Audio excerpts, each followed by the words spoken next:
Oh, you know what I love? Sports. I love sports. Sports. When it comes to Texas A&M. Where are you getting this information? Let me tell you. Welcome to TexAgs. It's here.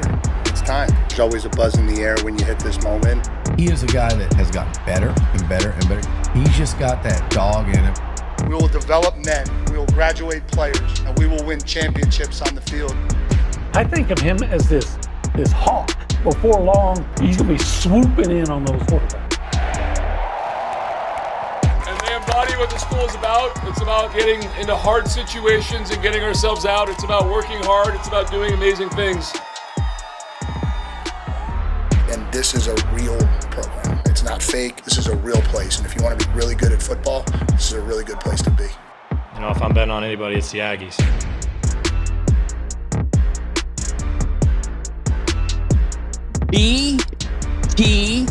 BTG. Belt to Gales. Whatever it's called. Okay. All right. I was wondering where you were going with that. Well, I'm just saying that was a shellacking. A shellacking. A beatdown of epic proportions. No, I think shellacking was the perfect description because the Gale's Irish, right? Yes. I think this. It was shellacking. Shellacking is an Italian-Irish guy? Yeah. Anyway, Texas A&M basketball just dismantles, obliterates. What? Give me another one. It'll be your wordsmith. Obliterates, annihilates, and hyperventilates. all kinds of eights. They did to St. Mary's what St. Mary's thought they were going to do to A&M. I assume St. Mary's did think that. I think most people thought that. Most people thought A&M would hit more threes than their opponent, and there was no way that they would win that game by hit. What was it? 7 threes they hit in the game? Eight. Okay. 8 to 10, right? Mm-hmm. That's not how the script was supposed to go, OB. But it doesn't matter because the better team, the more athletic team, the more physically fit team, the better team was Texas A&M last night. Texas A&M put on a defensive clinic last night, and they were, like you said, more athletic. They were faster. They were deeper. And Bucky McMillan had a game plan and executed it, orchestrated it, and then the team executed it perfectly. Yep. They just wore out St. Mary's, and it happened early because and we were talking about it yesterday. St. Mary's is averaging about 11 turnovers a game against slow West Coast Conference teams. And we're like, well, maybe this is an area where A&M can exploit and have a chance to win. But 18 turnovers they forced. Well, it was 5 in the first few minutes, right? 4 minutes. Look, 1 in the first. They didn't remember the first time they got the ball. They couldn't get it to past midcourt. We were told this was a mismatch. We believed it was a mismatch. It was a mismatch. It was a mismatch. Why was it a mismatch? Because they couldn't hang with the Aggies. Yeah, we missed the match, even though it was a mismatch. So we just had them. We were correct that they were a big team. And I was watching really them big pregame. I was like, man. And in the first, I think 7-8 minutes of the game, offensively, we did not look good. Okay? Offensively, they were scoring, but it seemed like prayer shots, last second buzzer, slicing, a ball kind of laying on the rim and falling in correctly. Like it just didn't seem, to me, it didn't seem sustainable. I even wrote down in my notes, like one of two things is about to happen. Either A&M is about to start hitting some shots and run away with this, or this lead, the way they're doing it, is not sustainable. And it all changed at 23-22. Yeah, Ruben Dominguez, who we all know has been kind of erratic. Yep. Hits a 3-pointer, and that breaks the seal on the perimeter shooting. Yep. And what was it? He ended up hitting 3 in the half, and they were in about a 3.5 minute stretch. Yep. He hits 3, and Zach Clemens banks one in, and the next thing you know, A&M goes to the half with an 11-point lead. You knew it felt almost too good to be true at 9-0. Because I didn't think we looked all that good. I keep saying we. I mean, we are we, but I didn't think the Aggies looked all that good to start, yet they were up. Yeah. Yeah, I remember thinking, at one point they were 1 of 8 on three-pointers, and they had a lead. And I was thinking, this actually is a pretty good thing right here, because you think eventually they're going to hit a few. And they did. And they did. And here's the thing. They led wire to wire from the opening tip. Mm-hmm. We won the opening tip, Olin. Yeah. Yeah. Rashawn Agee. What a freaking basketball player that young man What a is. BA. He is. He's a badass, man. He is. I'll say it. He had a couple of emphatic dunks. And missed one where I think he got a little bit over enthusiastic. How about the 10-second violations early on? Like the first time they got the ball, they can't get it past midcourt, and A&M goes down. I don't think they scored, but anyway, it kind of set the tone of what was going to come. And what was going to come was 18 turnovers. And I asked, I think it was Ruben that said post game that he could tell that they were tired at the first timeout. You could see it physically, especially the big guys. Yeah, the big guys you could see their chests heaving. Like they look like me going up the stairs at TexAgs. McKeever, who's I think their center, big guy. He was huffing and puffing. His to me, and look, I don't know these kids. To me, he looked like somebody like I'm ready for them to sub me out any moment now. Yeah, and you know what? The big guys that we're concerned about, the 6'8",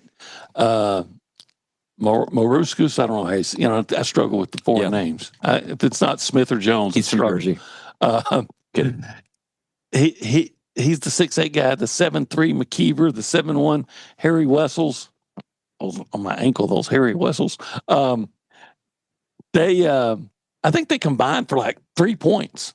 Maybe 5. Let me see. I got it here.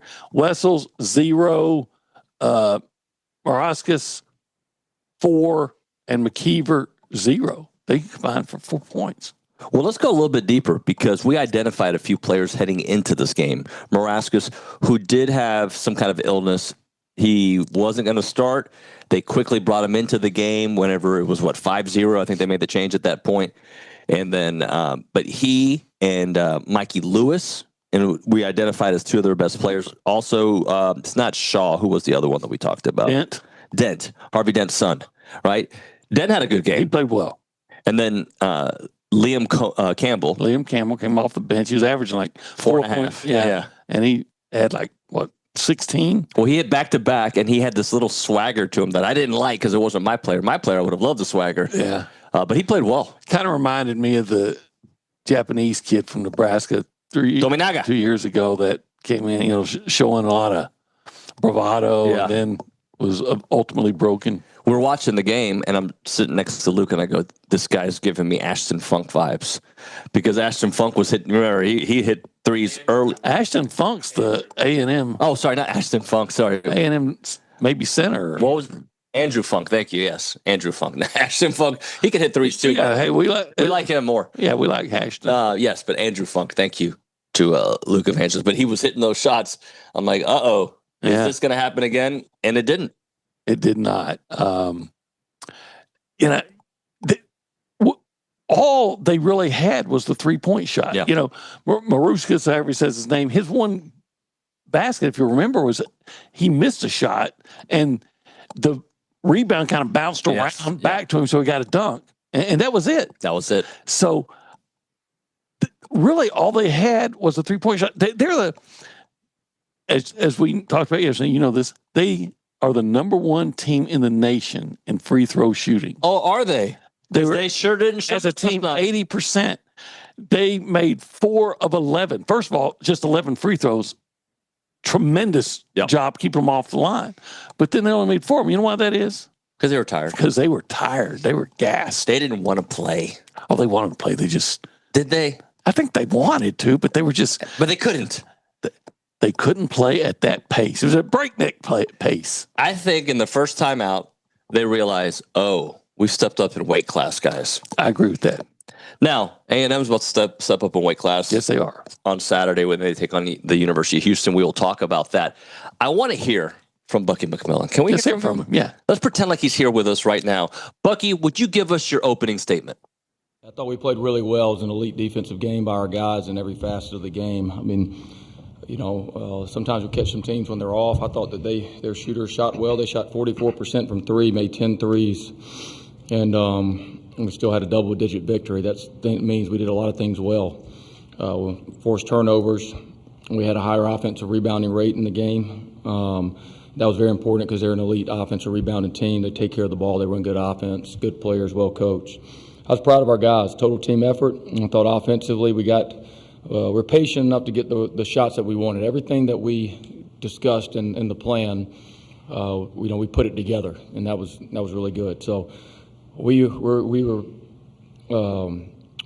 knew this game would be a battle, but we came here not just for one game. We came here to play our best and this game and play our best in the next game. So our guys, the recovery, the focus has got to be the same for the next game. Everybody remembers your last game of the season, and we want, whenever that is, if it's the national championship game, we want it to be remembered as a great game. So we got to put that same focus and energy into the winner of this game between these two teams playing now. The things you're going to hear later from Randy Bennett, okay? And the difference in their press conference style, at least yesterday. Bucky was giving praise and props. I felt like Randy Bennett did not give it the Aggies props. He wasn't rude. I'm not saying that, but it was more, it's us, not you. We didn't play well. And yes, you didn't play well.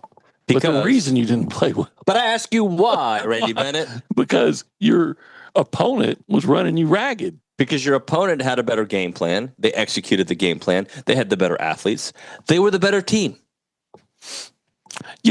That said, I don't know if he has any eligibility left, but if that Dent kid wanted to, transfer. You'd take him. Sure. What about Campbell? I think Campbell was probably, just had a good game. Okay. I think the Dent kid looks legit. Yeah. It was fun. And Dave and Edmund wants to know what we did to celebrate. Buddy, this is a work trip. Dude. Yeah, we worked. Even Luke, Party and Luke, was working till midnight. So, and then we wake up super early to get the show ready. So there was no real celebrating. I went out with some of the other reporters. Did you go out last night? Well, they wanted to get something to eat. I said, I'm not hungry, but I'll go. I wasn't tired yet. You got to come down after working. And so they went to a hamburger place. I sat outside with them and talked with them. And which hamburger place? I don't even know. Spark? It was one that Alex Miller found. Okay. He's like the sports writer version of Guy Fieri. Yeah. Where he finds places to eat and all that. And he likes to eat. He does. We went out to eat with him last year at the NCAA. Nice young man. Anyway, I like. So we went, and Tony Catalina. We just sat there and talked about the game. Yeah. Tony Catalina can box, by the way. Did you know that? I heard that. I heard he told me that he used to be a boxer. Yeah, that means now he's in the heavyweight class. Okay. He and I were talking about all night last night about how we got to get back home and go on diets. He told me that a year ago. People who talk about going on diets aren't real serious. Anyway, I'm serious. I've been on like 50 diets. I'm going one up, got to go on another one. Oh, going on another one. Hey, just before we go around the room and say hi to the humans. Yeah. We met a gentleman yesterday who lives, I believe he said in Edmond. Edmond? Steve? Was that Steve Kirkland. Steve was awesome. He was. We appreciate it. He came down, shook our hands, said he feels like he knows us. Yeah, that's the plan. So he moved here, I think he said after college. About 10 or 15 years ago. And he goes, Nuño, you got to stop hating on OKC. So I'm going to set the record straight about what I think about OKC. Okay. See, not a great place to visit, probably a great place to live. Yeah, as long right. You got to dodge a tornado here and there, but other than that, right, I haven't gotten to the suburbs. I'm a suburb guy. I like living away from the people. But when I go on Houston, when I lived in Houston, I liked it. There's some good areas in Houston. And you lived in them, yeah. But I don't want to visit Houston. You know what I'm saying? Yeah. I think the only real knock we have on Oklahoma City is that aside from Bricktown, there's no place downtown to go get something, to do anything. You Google food to eat nearby, nothing pops up. There's like 6 places. They're all bar foods. Yeah. But we went somewhere yesterday, great pork chop, whatever it was called. Yeah, Charleston's. That was good. It's good. So, hey, Steve? Steve Kirkland. Great meeting you. Hope to see you at the game on Saturday. He says he's a Thunder season ticket holder, so that was cool. Oh, he's an A&M grad. Of course, he can afford, NBA season tickets. Hey, tell Steve. He just probably doesn't know the name of the show. Steve, if you're watching, and I hope you are. He's probably listening. He listens on the show. That's right. That's right. You're listening to TexAgs Live. It's brought to you by David Gardner's Jewelers. In the Rollo Insurance studio. Traveling Rollo Insurance with Jason Jackson, Keith Morgan. And the boys. The boys. And the girls. And the girls. We like them too. And we are currently doing the Go Hour, and that's presented by The Warehouse at CC Creation. Thank you very much. This area, it's got a little like halo over. Well, not a halo. It's we're a halo, kind of. I don't know. Especially after playing St. Mary's. It's more of a hell no, buddy. Hell no. It's the Holistic Planning Cool Zone. If you want to be a part of the conversation, you can call us up on the Buppy's Catering and Bartending hotline 979-693-1150, or you can text us on the Catalyst Pure Performance Energy text line. PPE. Down with it. Yeah, I know he is. Let's go around the room. Say hi to panicking Cade Bickham. Hey, Cade.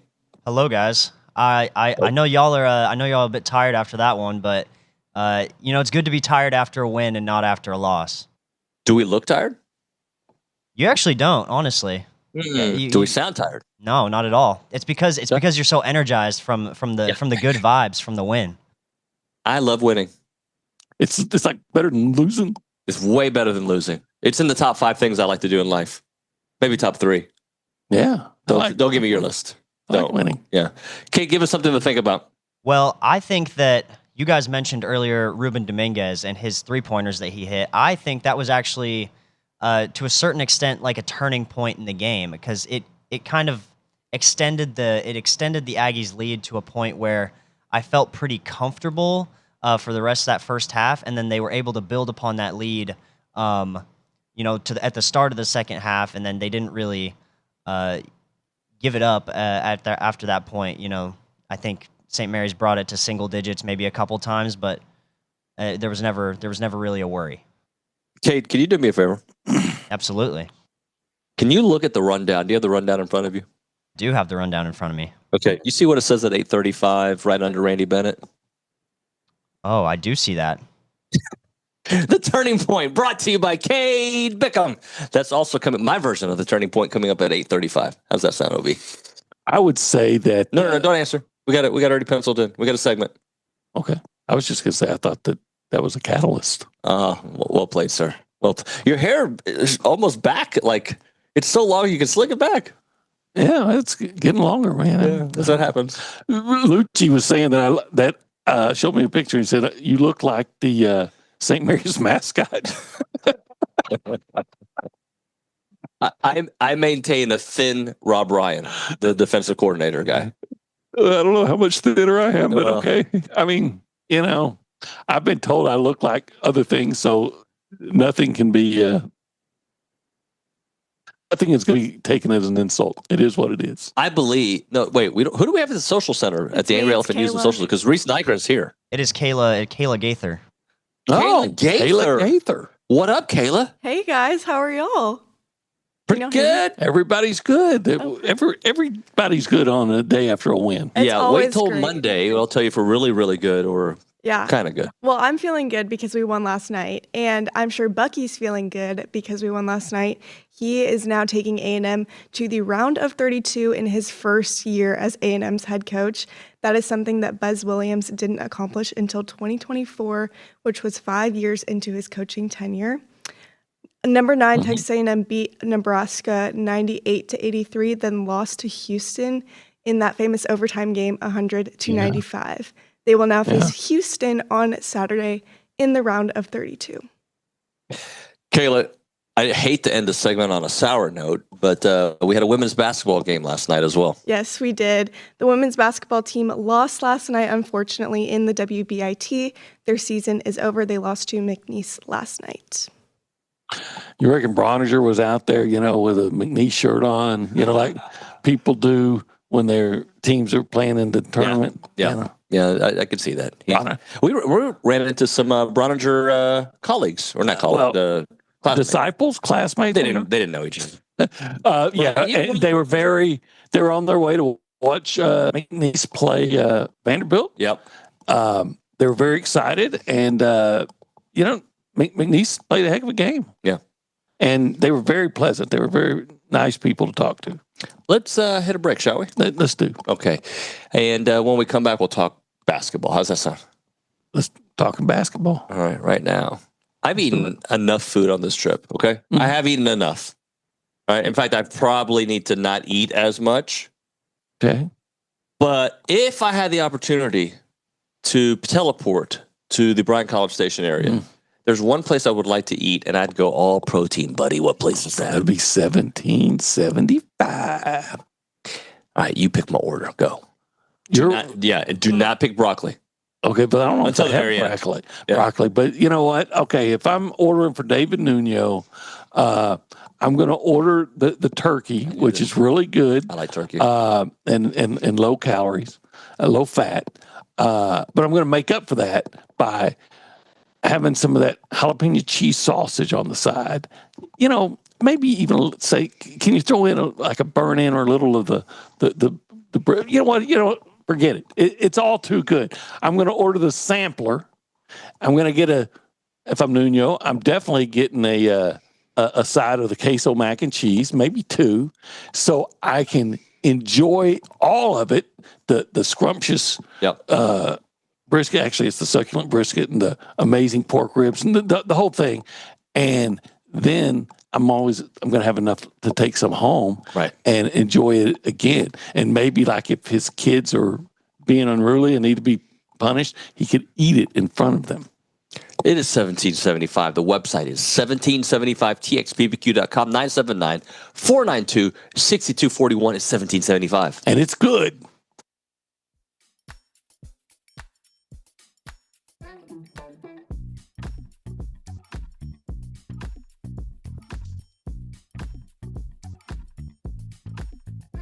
Everyone, David Nuño here for Allen Honda. Had a great conversation with them earlier today. John Allen's the owner. He's been here forever. And also their GM, Rusty Skinner, great guy. Wonderful conversation. They're super local. They're a family-owned dealership, not some massive auto group. And they treat their customers like family because they basically are family. They're Aggie alums. They love Aggie sports, and they've been serving the Brazos Valley with integrity, with passion, and commitment to excellence for over 50 years, which is very rare, by the way, for the independents because people trust them. And that's why they've been doing it for such a long time. Whether you're looking to buy, lease, or service your vehicle, you can count on them for transparent, no-pressure experience that puts your needs first. And I can attest to it. Had a great conversation about my own situation with them. Their knowledgeable sales team will help you find the perfect Honda to fit your lifestyle, from fuel-efficient sedans to versatile SUVs. Leasing options are flexible and affordable, making it easy to drive the latest models with confidence. And when it comes to service, their certified technicians only use genuine Honda parts to keep your vehicle running at its best, whether it's routine maintenance for major repairs or whatever it may be. And we know that trust isn't given, it is earned, and that's why generations of local drivers right here in the Brazos Valley and Bryan College Station keep coming back to Allen Honda. As part of the community with Aggie spirit in their hearts, they are here to make everyone's visit wonderful. So visit their showroom or their service lane and find friendly, efficient, and memorable situations when you go to Allen Honda. Come see why so many College Station and Bryan drivers choose Allen Honda for their automotive needs, and remember, gig 'em.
The program is brought to you by Double Dave's. That's at 10:50. But right now, caller number 12, 979-693-1150. We're going to hook you up with your choice of a dozen pepperoni rolls or a large one-topping pizza from Double Dave's.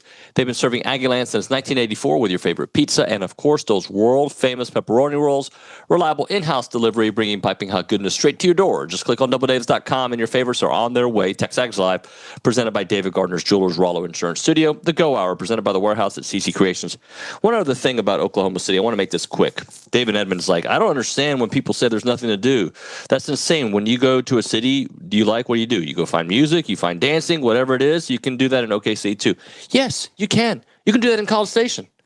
When I visit a city, when I'm talking about visiting a city, I'm not picturing downtown when I'm visiting. I'm picturing, like, I think Nashville's a kind of a cool vibe in downtown. Because everything's together. And it's just a vibe to it, right? That's it. Look, there's probably a lot of great places to go in Oakland. We just don't know them. Yeah. And they're not close to our hotel. I thought, Bricktown's cool. It's fine. Yeah.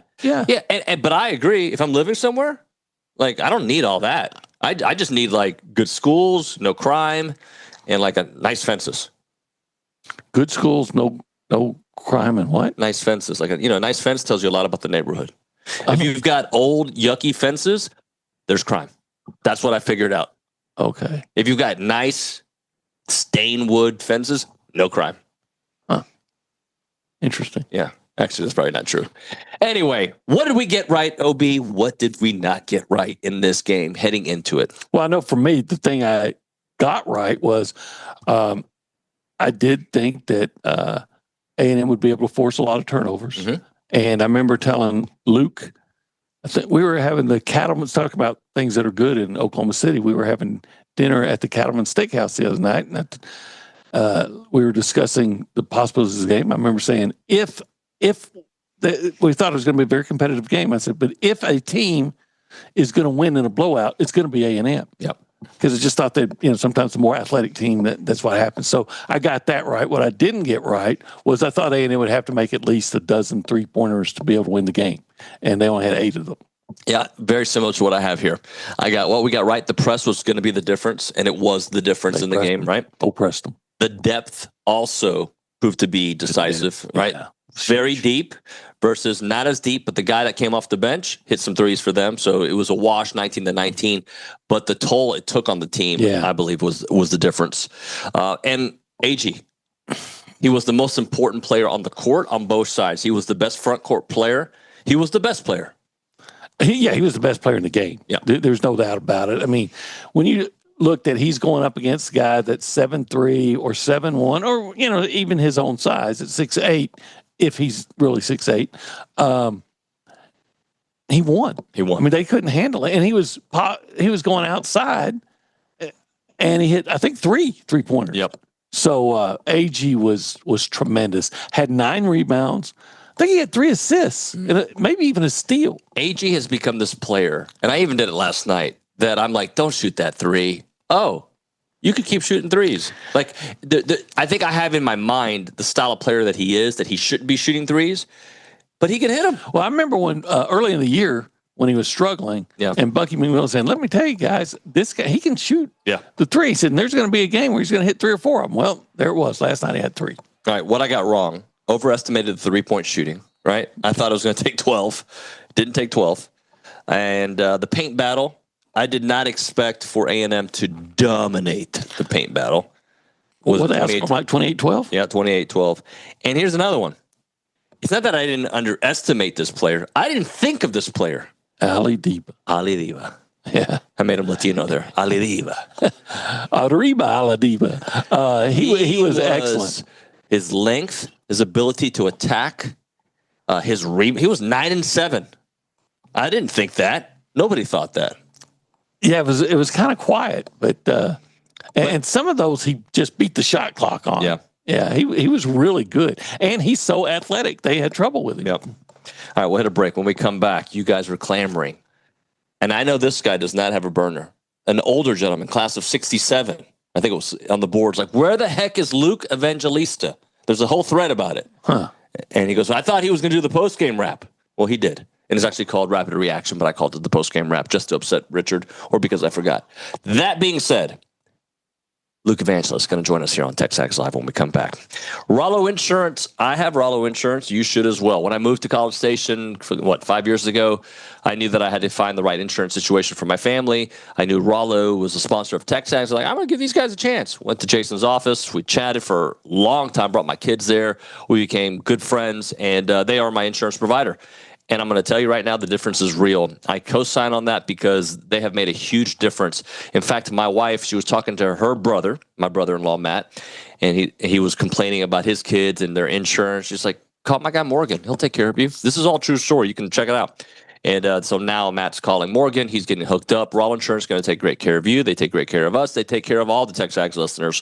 The difference is real. 888-44-ROLLO. 888-44-ROLLO or rolloinsurance.com/TexAgs. That's rolloinsurance.com/TexAgs.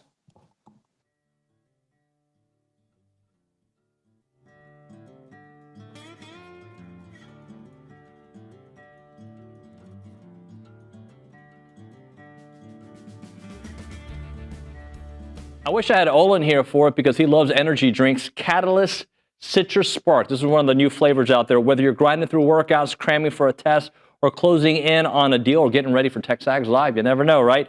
Fast becoming the go-to fuel for Aggies everywhere. Zero sugar. I'm all in for that. Or synthetic sweeteners, no artificial colors or flavors. Catalyst delivers clean, high-performance energy with smooth, crisp taste that is never syrupy, designed for both health and hustle. You want to get going? You use this Catalyst right here. It's about pure energy and pure results. And what sets them apart? Packed with premium nootropics blended to boost focus, clarity, and mental stamina. I need this. I'm in, guys. I'm in. Plus, with plant-based caffeine, vitamin B12, B6, Catalyst supports metabolism and energy production, making it more than a drink. It's your lifestyle training partner. Built for competitors on the field, Catalyst fuels strength, focus, and pure results.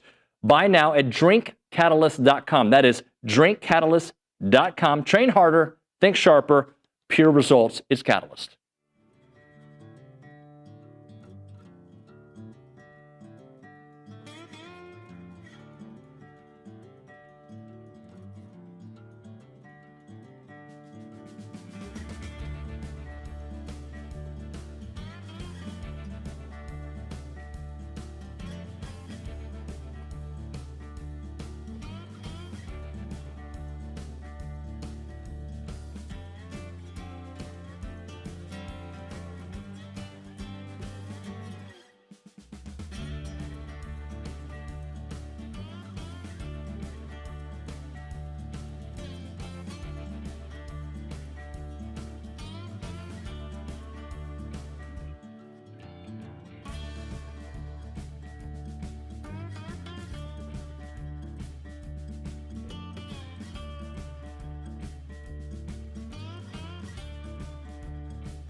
TexAgs Live, we're presented by David Gardner's Jewelers. We're in the Rollo Insurance Studio. It is the Go Hour, presented by the Warehouse at CC Creations, Nuño, OB, and now Luke Evangelist.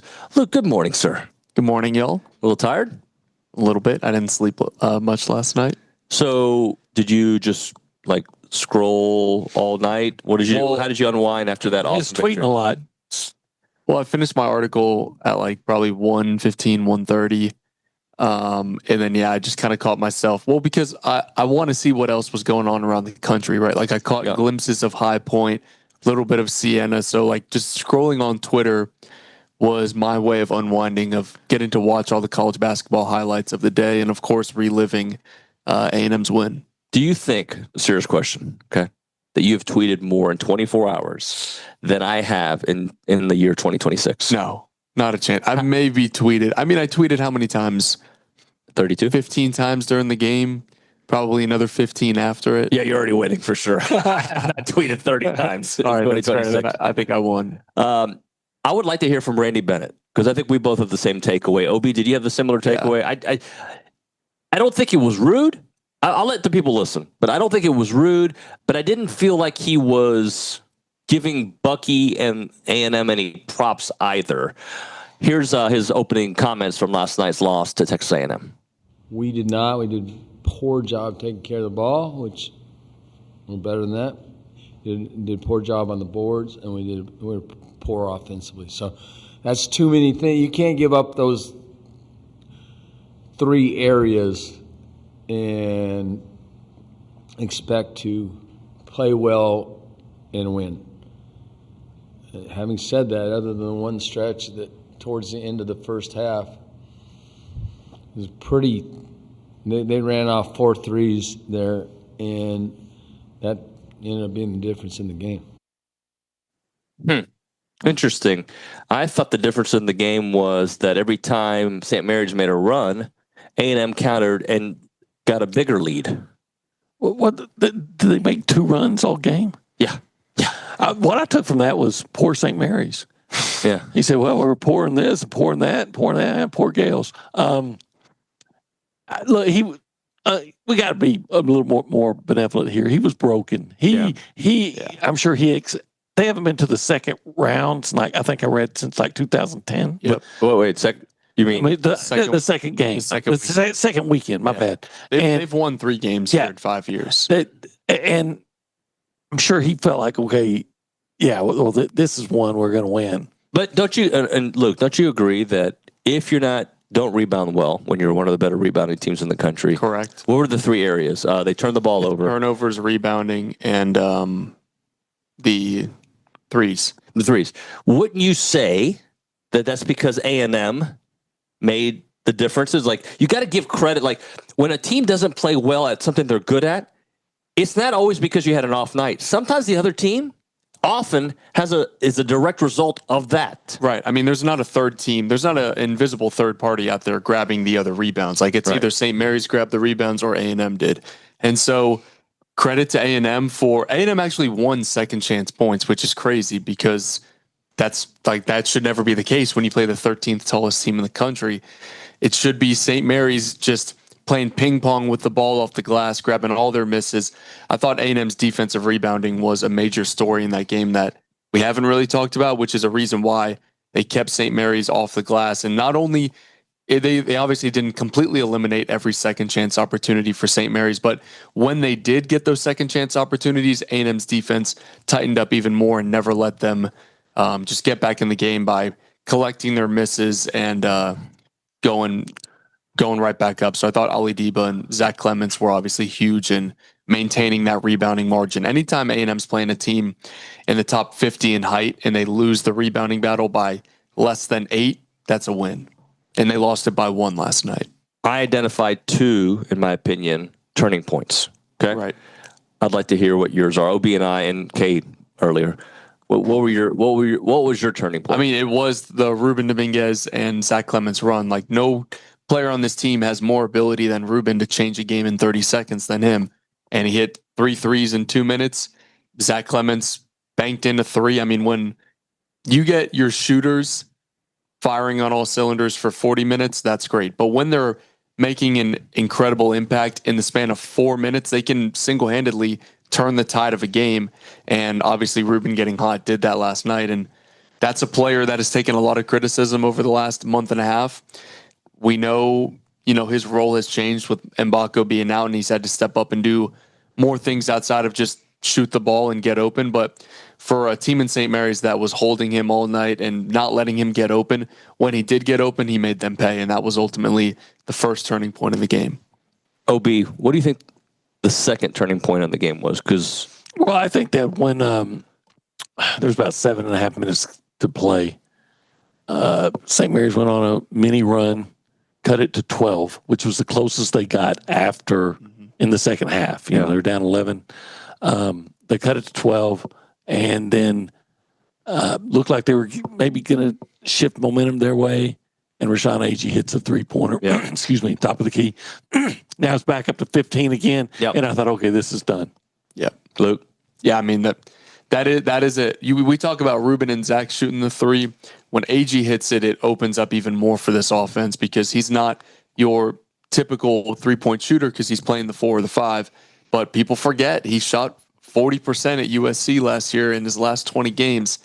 If you leave him open, he's going to make you pay. And Agee making 3 threes is, not out of the question in this month. It's one of the plays that really stood out to me. I mean, it's easy to get lost. There's actually 2 plays that stood out to me. That's just easy to get lost in a game like that, but it just showed the difference in the athleticism. And one of I can't remember if it was Holloway or Lane, but he come on from the right wing and he kind of hesitated just a minute and then accelerated back, and it was such a wide open layup because they were so tired they couldn't react to it. And then another was they just ran just a beautiful alley-oop to I think it was to Agee where he came over. Oh yeah, no, that wasn't an alley-oop. We're talking about the big lob. There's one to that was to Vincent.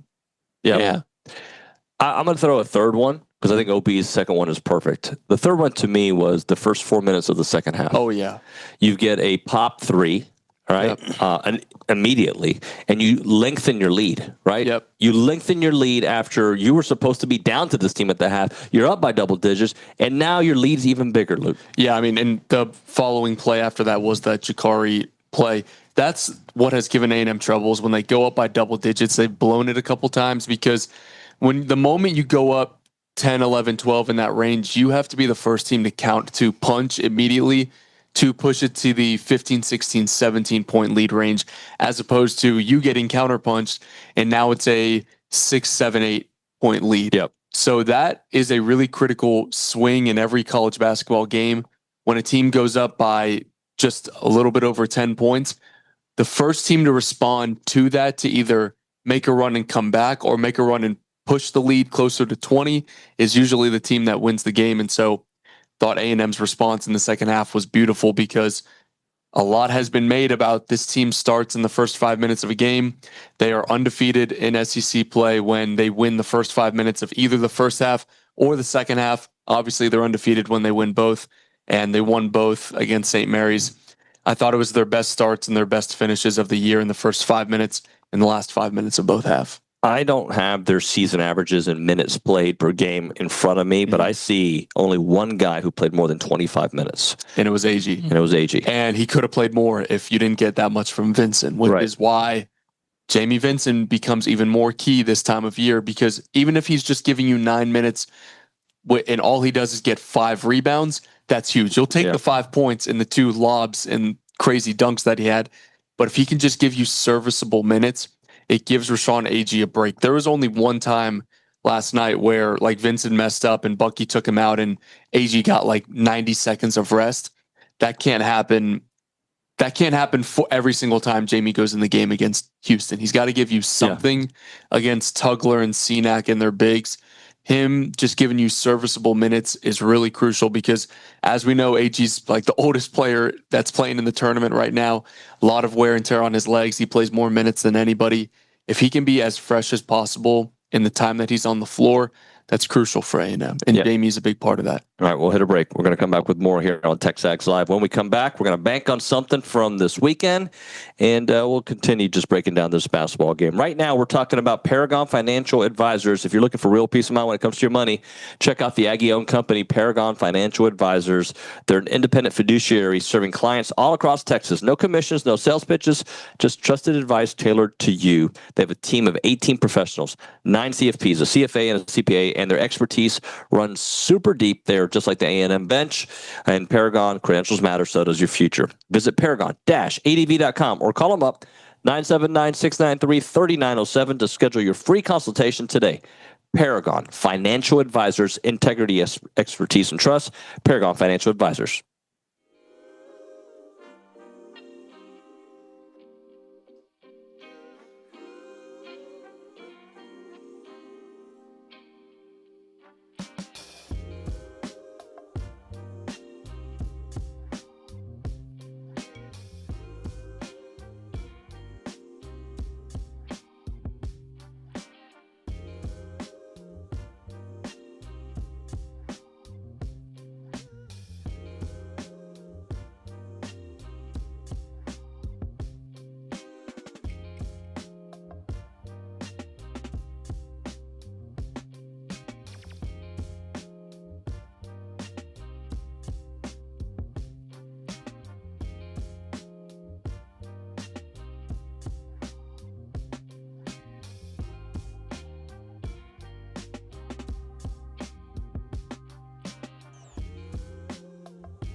Didn't he say we're back, guys? Yeah, that's what I heard. Well, I heard him. A&M basketball's back, yeah. We're back in the second game of the NCAA tournament. Yep. How about this?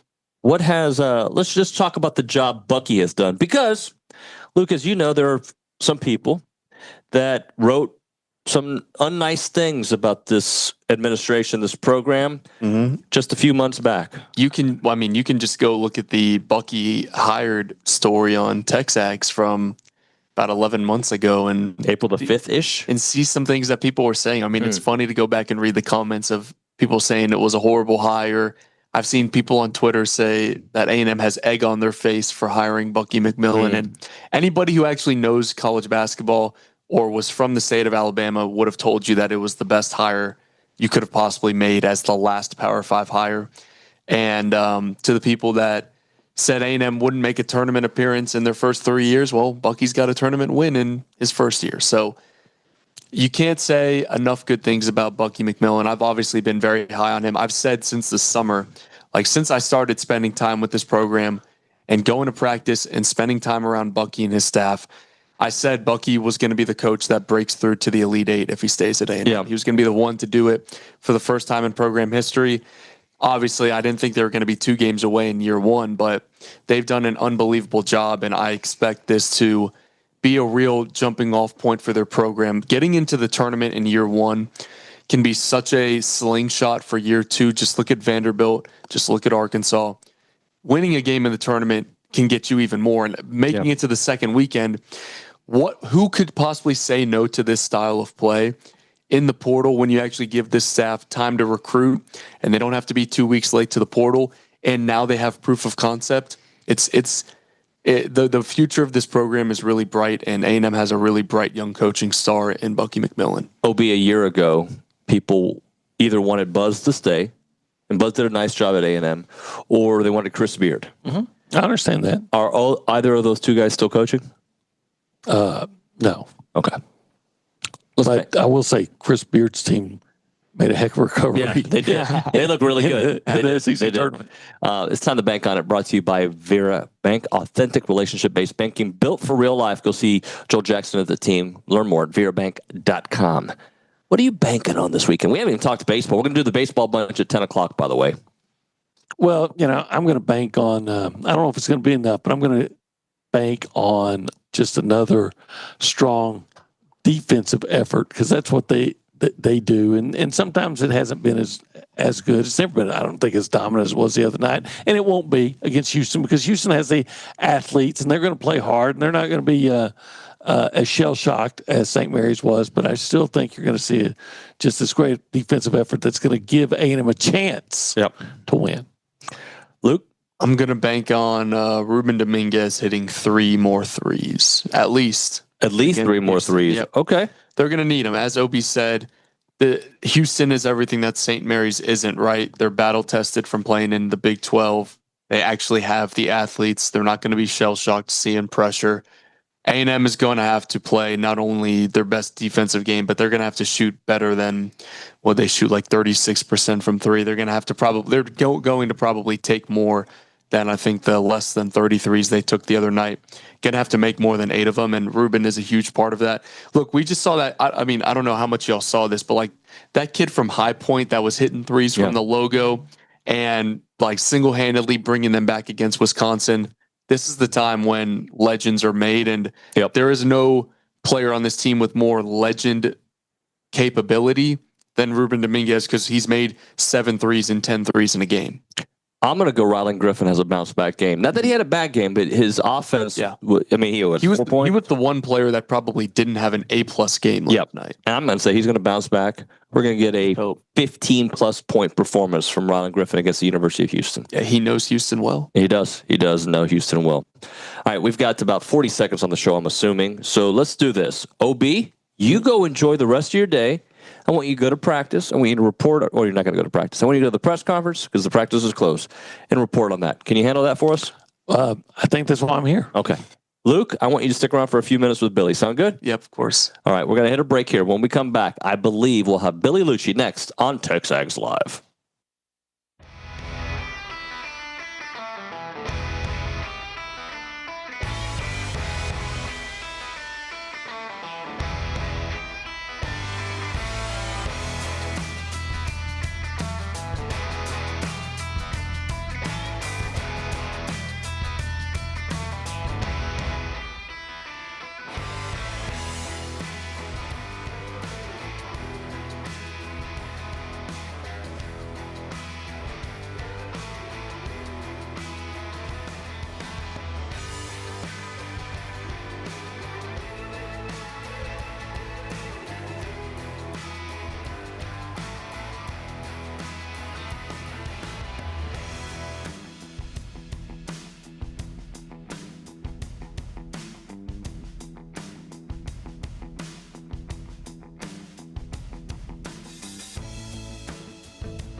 Welcome back into TexAgs Live, presented by David Gardner's Jewelers, Rollo Insurance Studio. Hour number 2 of the program. We are kind of flipping up the schedule because we'll do the baseball bunch at 10 a.m. We want to make sure, huge series, your first home SEC series of the year. Georgia coming in town, another top 10 team, great offense. The baseball bunch guys will break it all down. Richard will be handling the hosting duties of that with Scott Clendenin and, of course, Ryan Brauninger. That'll come up at around 10 a.m. All right, Luke Evangelist still with us as we're talking about the game. What can you tell me about this Houston team, Luke, that we keep hearing that, well, we know Houston is very good. They're obviously a 2 seed. They're fantastic. But I keep hearing they're not the same Houston team. Well, no team is the same. Why do people like to point at that as this is not your typical Houston team? Well, bro, if you're a 2 seed and it's not a typical Kelvin Sampson type of season, that's a pretty darn good place to fall to. Yeah, well, obviously the standard of Houston basketball is their best seasons are 1 seeds, their worst are 2 and 3 seeds. That's the program that Kelvin Sampson has built. And it's pretty much the exact same team as last year, except they've got Kingston Flemings as their, I guess, star, right? And so when you think of Houston basketball, it's always like, dang, this team is so old. Like, how does Emmanuel Sharp have another year of eligibility? Like, they brought back Milos Uzan. This year, it's like Senac and Flemings, who are freshmen. So it's a little bit different in that they have their freshman mistakes as opposed to those Houston teams of the past just never beat themselves. And sometimes they've been a little bit prone to Flemings having an off night, Senac taking bad shots. So the problem is they just have so many weapons. They're not a particularly deep team, but obviously everybody knows Emmanuel Sharp. Like, how many threes has that guy hit against A&M? Uzan has, I don't know if A&M's played against him, but he's been incredible for them. JoJo Tugler is like everything that A&M fans think Solomon Washington is, but actually isn't. JoJo Tugler actually is that player. Hardest playing guy on the floor, elite rebounder, elite defender. My understanding is Billy Liucci is there at the Buppy's Catering and Bartending Hotline. Billy, good morning, buddy. What's up, Nuño? I guess we're not doing a Saturday show on that wonderful set, or I would come be in your hotel room with you. I mean, we can. We can always do something. Or we can just do it in front of the arena because our hotel is literally 5 steps away. I'll be joining y'all there this afternoon. So right now I'm right down the street. So Billy, I tuned in today and Luke's like got his arms back over his head behind that wonderful afro of his, like leaned back. Like, it looks very casual. It looks like morning breath mixed with coffee in there right now. And if Olin was in there, maybe a little, what's that? Some kind of like Lagerfeld aftershave. Lagerfeld, that's the name of the company, isn't it? Yeah, Lagerfeld aftershave, morning breath, and what was my other one?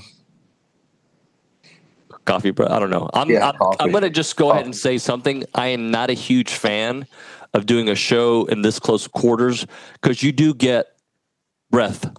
There are other people's breaths. Sounds like he's blaming you, Luke. I think he's talking about OB. I'm not saying who. I'm just saying in general, any human being. It is close quarters. It is close quarters. Unless it's your wife, you don't want to feel, or your girlfriend, you don't want to feel the breath. You don't want to feel it. But it looks good. So as long as I'm not there in it, I like the setup. Y'all done well. Thank you. I think and so did the Aggies. Yeah, the show's only as good as the Aggie basketball team, and yesterday that was a brilliant defensive performance, Billy. Yeah, I mean, let's be honest. How many of us had that on the board? Because it felt like majority of what we knew that.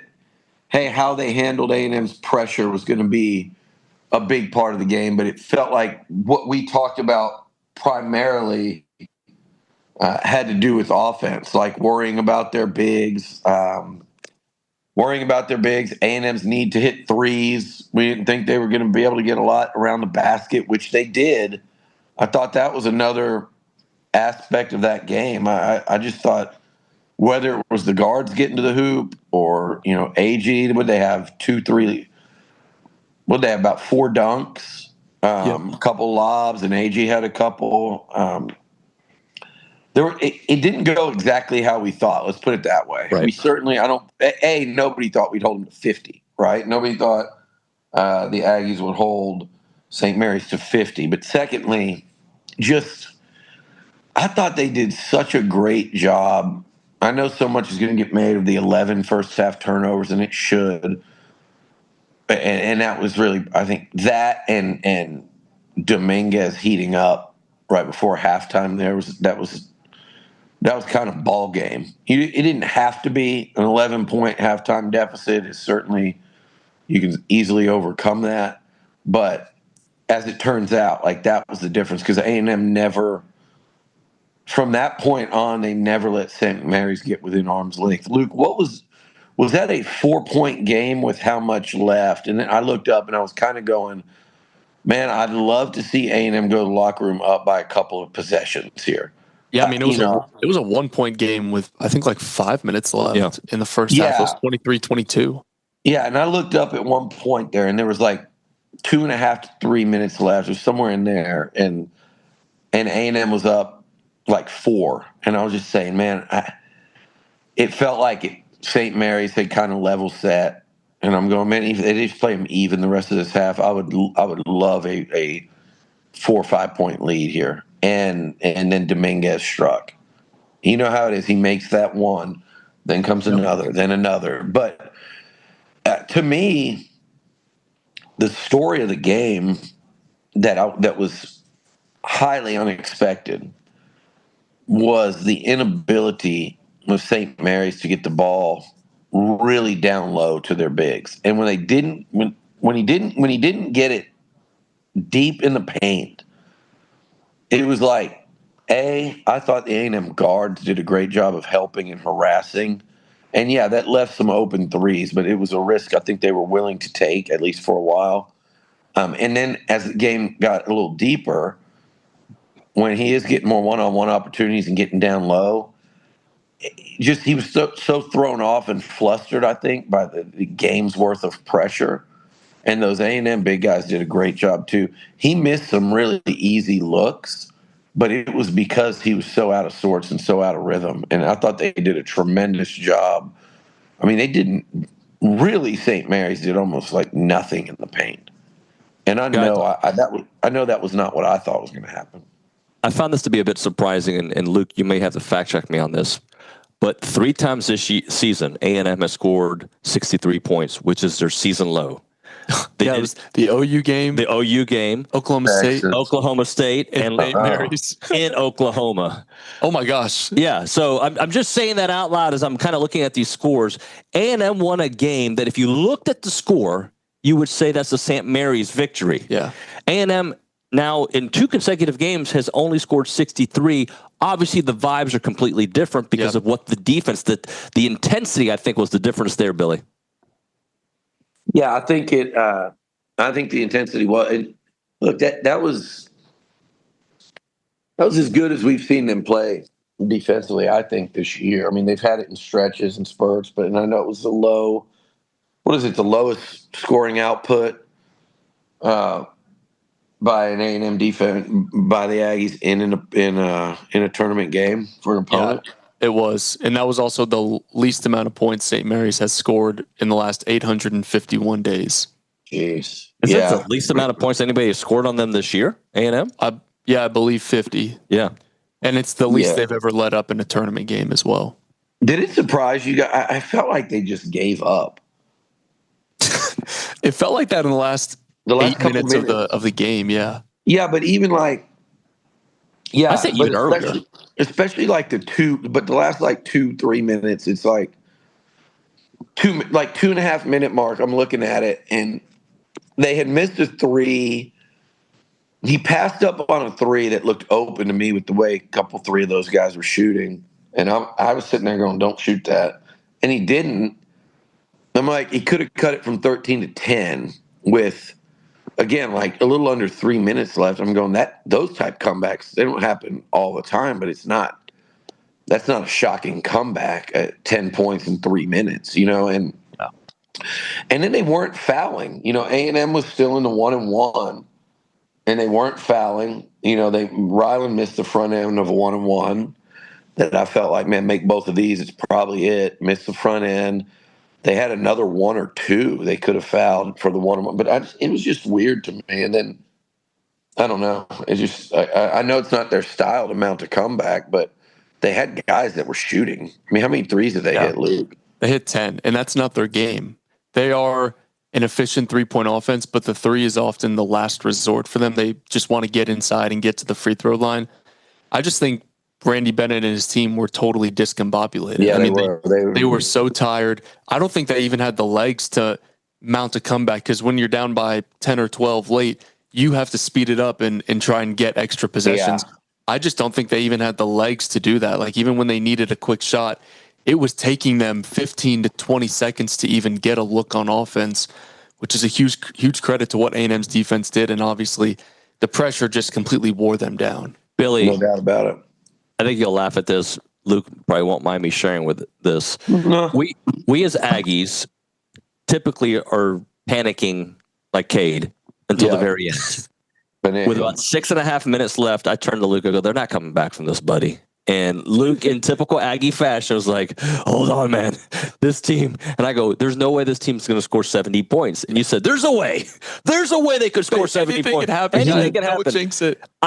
Billy, I felt good before the game. I told Olin, I think we're going to win. I think we're going to win convincingly. And it's not because I guessed anything right. Especially early on, you could just tell the different types of athletes, the different personality, the different kind of play that A&M had. Now, you're about to enter a battle with a team that is built the same way, right? Kelvin Sampson teams are going to press you. They're going to play with intensity. But it just felt like they were playing two different sports, Billy. Yeah, especially sitting there courtside where we were watching it, right? And you just, like, the intensity was a great word. I mean, you watch, A&M, and they were playing, they were out there with intent and purpose. They were playing like a pack of wild dogs. And I saw none of that in St. Mary's. And when it was 9-0, when they came back to make it 23-22 or 24-23, like, it still didn't look or feel like that. A&M wanted that game more, period. That's it. And let me tell you something. You mentioned Oklahoma. This is March Madness, and I wish, and it'll never happen, but I wish people would understand, like, you don't have, I had so many people cry to me like, oh my God, what was that? That was embarrassing. That was disgusting. What, I'm like, guys, it's a tournament game in Nashville. It's a conference tournament game. Your ticket's punched. And I'm not saying I didn't want to see A&M play better against OU. I'm not saying I didn't want to be. I was there, unlike a lot of these people complaining to me. I traveled. I paid the money. I went there. I was going to be there for 3 days regardless. I wanted to watch more Aggie hoops. I get it. But you don't have to overreact. You don't have to get, like, temporarily down on a team's chances in the season. These conference tournaments, I don't know how many times we have to see it. They don't mean a lot. But I'll tell you this. Georgia beat the brakes off Alabama up there, right? Or they beat Alabama. What did Georgia do yesterday? Georgia it doesn't mean a lot.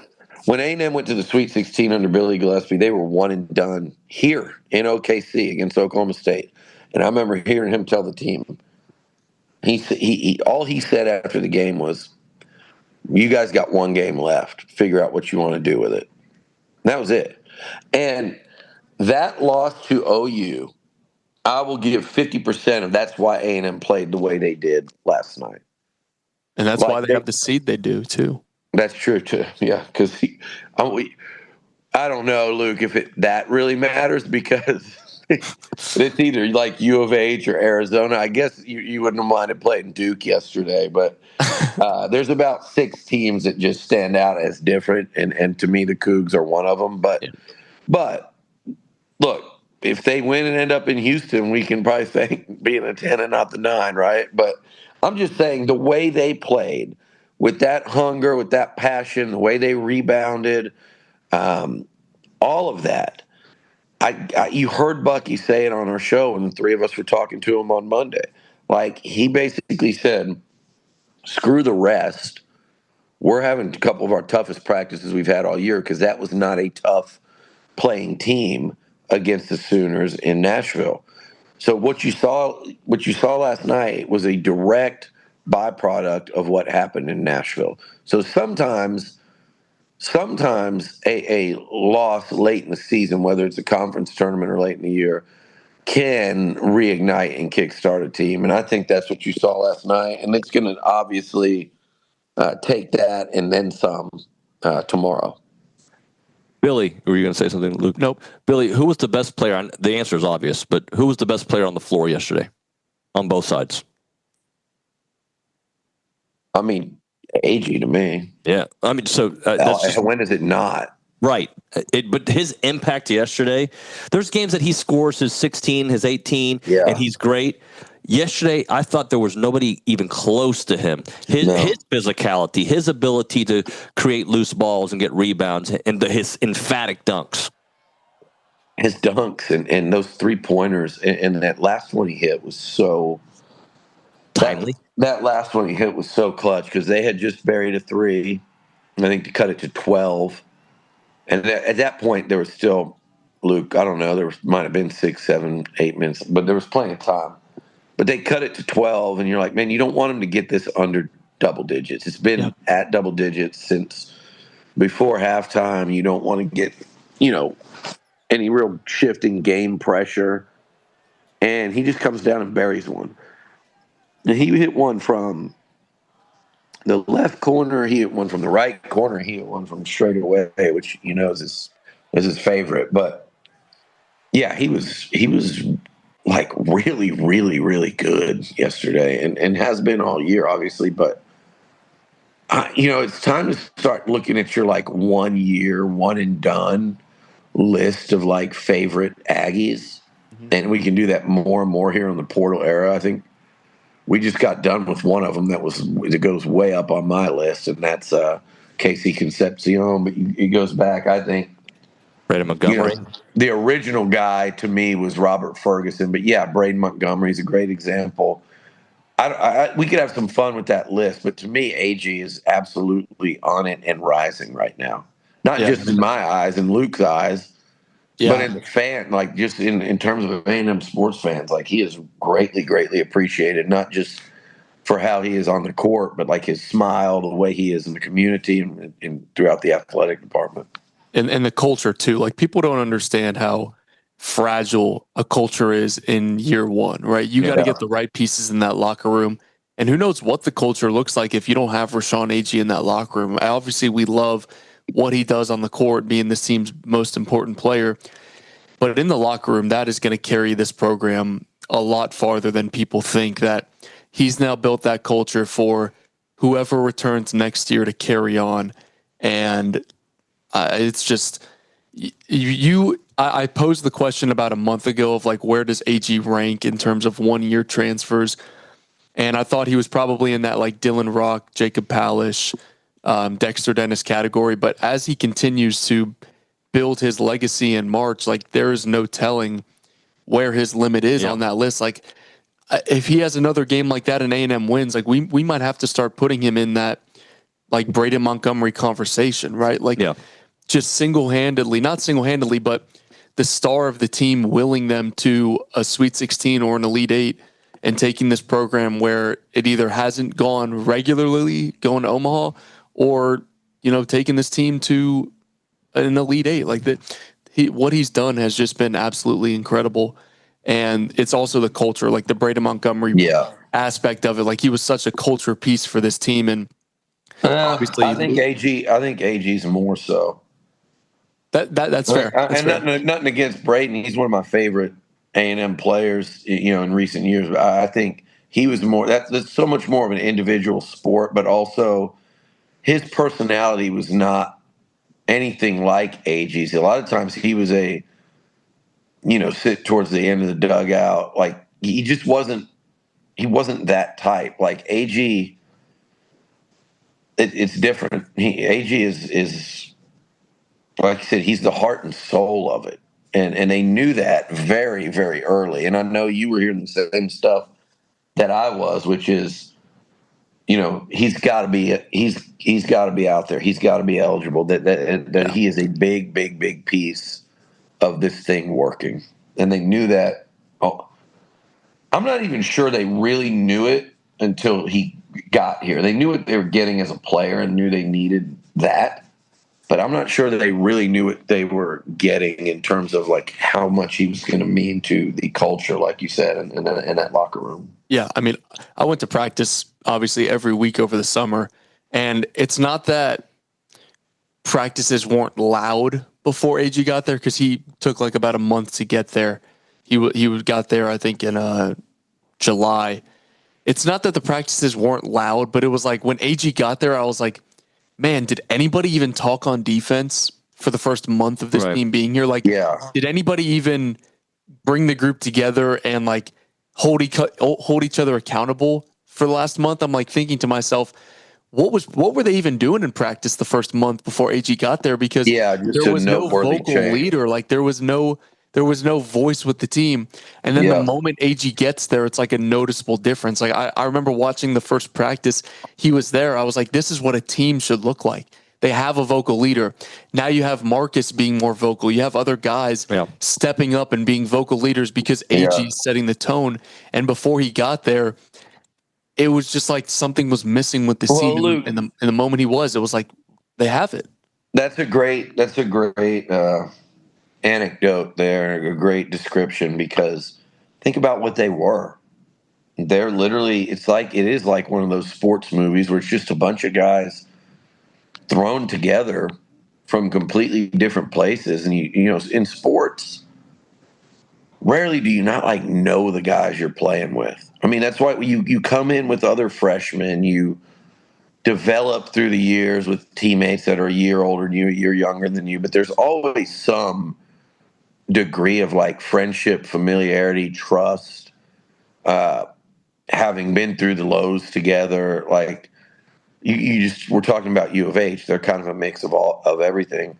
A&M football this year was a mix of everything. And there's portal guys, but they came in like 13, 15, 20, in some places, 20 of them together.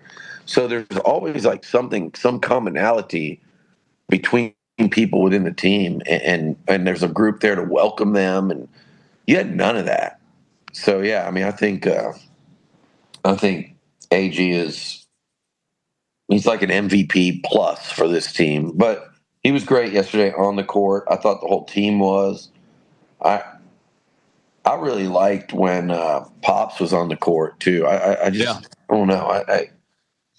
I know he hit the 1-3. I don't know how many other buckets he even hit. That was it. That was all he had. Yeah. I like the intensity there. But Marcus Hill's my guy, man. Like that dude's so tough. Yes, he is. He had some really, really physical plays down low for being a big guy, and just like, I think if A&M's going to win tomorrow, he's going to have his hands full with those Houston guards. But sometimes you're like, this dude looks like he doesn't want to be denied tonight. And that was him last night. And I thought if there was a second MVP, to me, it was him. We got to hit a break here.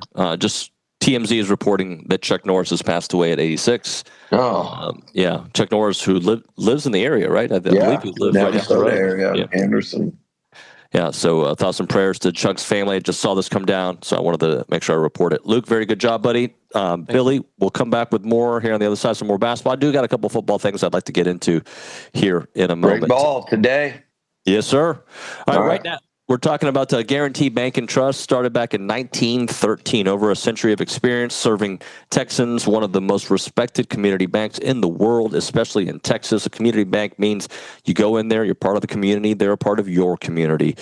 They want to be Aggie Land's place for you to go to. They've got 3 great locations in the Bryan-College Station market, but they're all over Texas. You can find them in 33 locations, East Texas, DFW, Houston, South Texas, and as I mentioned, in the Bryan-College Station area. They make local decisions with local people, and they're involved in everything local. They want to make sure that they take care of you in many different ways. When you walk in there, they're going to make sure that they give you relationship-based, focused banking. Whether it's buying a home, running a business, or beginning your financial journey, your Aggieland Community Bank is a place that's going to take amazing care of you, and that is Guarantee Bank and Trust. Check out the website, gnty.com. That is gnty.com.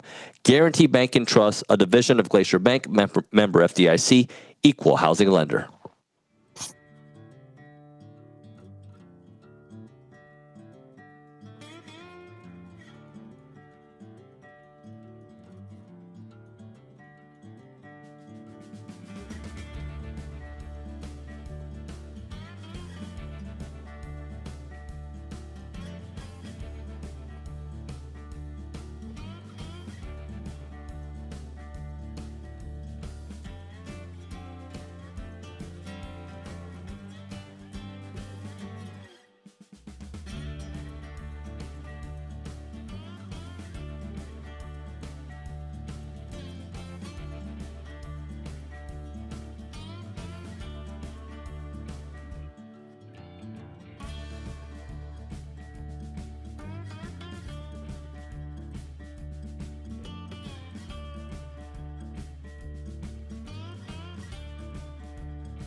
And we are back here on TexAgs Live, presented by David Gardner's Jewelers Rollo Insurance Studio. Hour number 2 of the show. We are still in Oklahoma City. We're going to be here until at least late Saturday, early Sunday.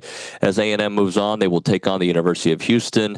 We've got Billy Liucci on the Buppy's Catering and Bartending Hotline. Billy, at last check, A&M was a 9.5-point underdog against a very, very good Houston team who's a 2 seed on a year that some are saying is a down year for the University of Houston. Did we lose Billy? Is he muted? No, he's still there, but he has himself muted and is off the screen. So I believe I'll let you know when he returns. Okay, thank you very much. So, hey, Billy Liucci, welcome to the show. Am I back?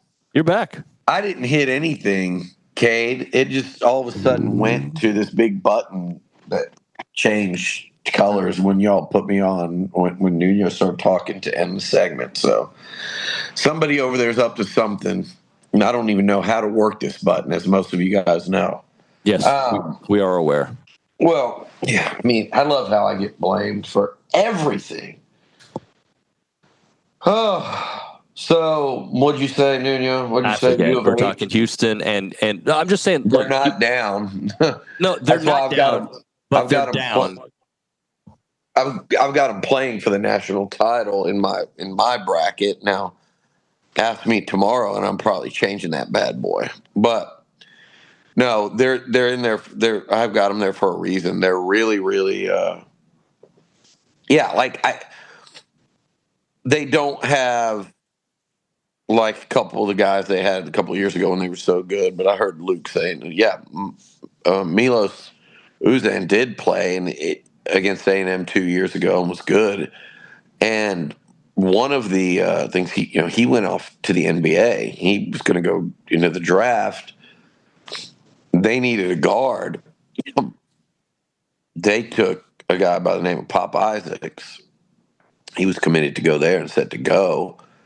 Uzan came back, decided not to stay in the NBA draft. And that's what allowed A&M to it was a surprise. If you remember whenever we put that out, that was a surprise to everybody. His name was never really on any kind of radar. And that was kind of the evolution of that. So that's a little interesting sidebar. But man, Sharp has been a pain in A&M's ass twice. Remember, it wasn't just them playing them in Memphis that year. I think earlier that season, they played them in Houston in another really – so the 2 games they've played have been really, really close. And I think that first one, the Aggies had a chance to go up by 3 with under a minute left, missed the front end of a 1-1. U of H ended up winning. And then obviously what happened in March Madness was we all remember that with Andy Garcia's 3-pointer going to overtime, and Sharp hit a massive 3 in OT of that one that really let them kind of play with the lead the rest of the way there through overtime. So, I mean, I was watching them just even warm up yesterday, and the freshmen, the 2 freshmen, and Tugler and Sharp and Uzan, like, man, that is a insanely long basketball team. They're as physical as anybody you're going to play in the sport. Anytime the teams are warming up, with football pads, with the coaches holding blocking pads and knocking you around in warm-ups. I mean, I think the first time you see that, and it was kind of made famous by like the Tom Izzo Michigan State teams way back in the day, and that's what these guys kind of resemble, and they're doing it with a lot of NBA talent as well. They're doing it with a lot of NBA talent on that team. So, I mean, it's and like was said earlier, a Hall of Fame coach on top of that. So you got a Hall of Fame coach, a program that all they do is win, quite literally played for the national title a season ago, probably should have won it. And I think they got a great chance to get back there, especially if they get past the Aggies tomorrow, and then are playing at home all the way to the Final Four. So hopefully A&M can bust that up. It's March. It's called madness for a reason. 2 seeds don't make it, 1 seeds often. If you take those top 8 seeds, I bet more often than not, they don't all make it to the second weekend. So somebody's going to get got. And why not be the team that does it if you're Texas A&M? But man, it is going to be as tough as it gets. Billy, we got to hit a break here, but just how cool would it be for Pop himself to play a major role in A&M if they have the opportunity to beat University of Houston? Pop helps be a big part of it, a catalyst, if you will. No question about it. All right, we'll hit a break. When we come back, let's do a little spring football talk as practices do begin today. We'll get into that on the other side. Right now, Milliken Reserve, farm-to-table community in College Station, homes, trails, farms, wide open spaces, and a mission to build a healthy community around nature. They're dedicated to the conservation of a healthy community, respect for the native landscape. They have 2,600 acres of open space. They've got beautiful farms. They've got amazing trails. You'll want to check it out. And they're a place for families to cherish for generation after generation. Come there and just be with your family off your phones, enjoying all the activities possible there at Milliken Reserve, from hiking, the biking, the canoeing, the kayaking, the equestrian trails, the evening yoga, the summer camps, all of it. It is a place to go hang out. And if you want to live there, they got great neighborhoods as well. The Creek, the Hollow, and the Meadows. Check it out at millikenreserve.com. That website again, millikenreserve.com.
Back here on TexAgs Live, presented by David Gardner's Jewelers, Rollo Insurance Studio. Billy Liucci is on the Puppies Catering and Bartending Hotline. First day of spring ball. It's an interesting spring ball, Billy, in the fact that, they're all interesting, but this is really the chance for A&M to make all the headway. A lot's going to happen between now and the first game, but I believe it's our first look at these new players and how Elko and company and the crew can kind of mold the clay into what they want this 2026 version of the Aggies to look like. Well, there's so much new. It's going to be really interesting to see like how much you even can glean from certain areas, like the O and D lines. I mean, you're really out there just kind of watching individuals. I don't think Elko's going to give much. First of all, you don't give much of an indicator to your players anymore in college sports at this time of year as to, you want them to battle through the summer. You want them to stay through the summer. You want them to battle for jobs. It's just going to be interesting to watch so much newness on the lines of scrimmage. To me, that more so than anything else. And then my thing is I'm really fascinated to see Marcel Reed and his development, and not that they're going to show too much to us and the media when they're out there at practice, but just how much different that looks. You've heard Wiggins say things like move the pocket, RPO. I've been writing about that throughout the offseason, and sure enough, you're hearing it now. It's funny how that works. And I'm not saying they copied my idea. I'm saying it's funny how inside information works if you pay attention to what's said and written. That's why we have been, always will be the best. But with that said, I'm also really excited to see the wide receiver position. We know what Craver can do. We know he's back. I think if he'd have been healthy last year down the stretch, he'd have been a 1,000-yard receiver. I think Ashton Bethel Roman is a name I've heard as much as any individual player in terms of being an off-season standout. So that's really interesting. Terry Bussey finally has a full offseason under his belt. He has never had one. He's making big strides. But then, you're bringing in Isaiah Horton, who's, by all accounts and per the tape, an absolute beast.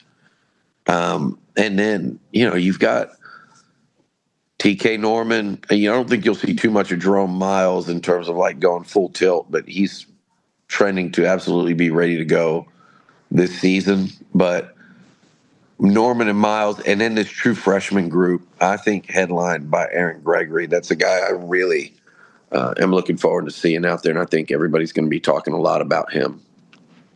Billy, the relationship, the community, I'm going back to something you wrote between Holman Wiggins and Marcel Reed. We know how good Wiggins is with the wide receivers, how much he's respected in that offense, but their chemistry, their relationship, the way they build this offense this offseason is going to be huge.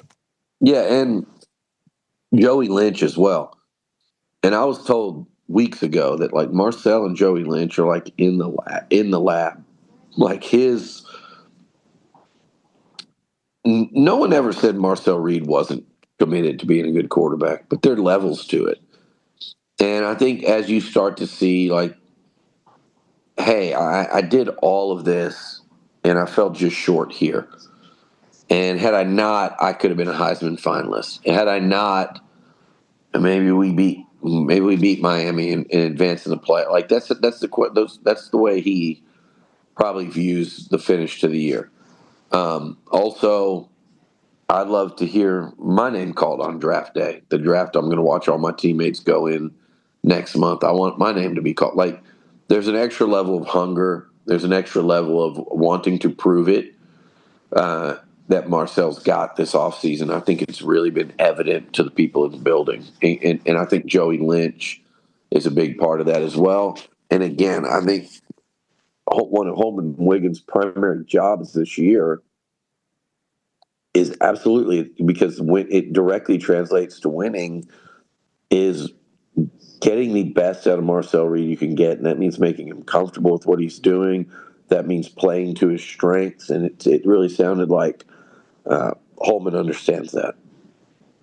We'll hit a break. We'll finish up with a little baseball, maybe another basketball take or two. Right now, a moment for Caldwell Country Chevrolet, Highway 21 in Caldwell, online at caldwellcountrychevrolet.com. If you're tired of getting hit with surprise fees and dealer add-ons and you're ready to sign for a new vehicle, check out Caldwell Country Chevrolet. They operate differently.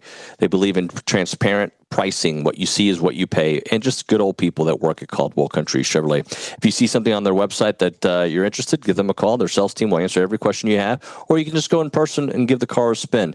They're ready and waiting for you when you arrive. The car will be on your terms, how you want it. Remember, it's about a 15-minute drive, the edge of Bryant to the beginnings of Caldwell. A short conversation away, but you'll see the difference when you step on the lot and do business with the great people at Caldwell Country Chevrolet. Highway 21 in Caldwell, online, caldwellcountrychevrolet.com.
Before we close out, I want to remind you guys of Heritage Films, personal family legacy films that they make for families, for family businesses, family ranches.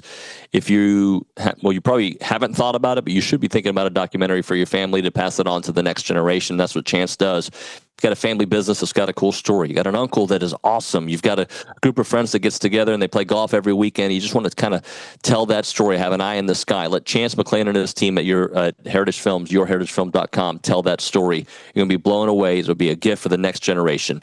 The website is yourheritagefilms.com, yourheritagefilms.com. Call them up, 713-893-8341.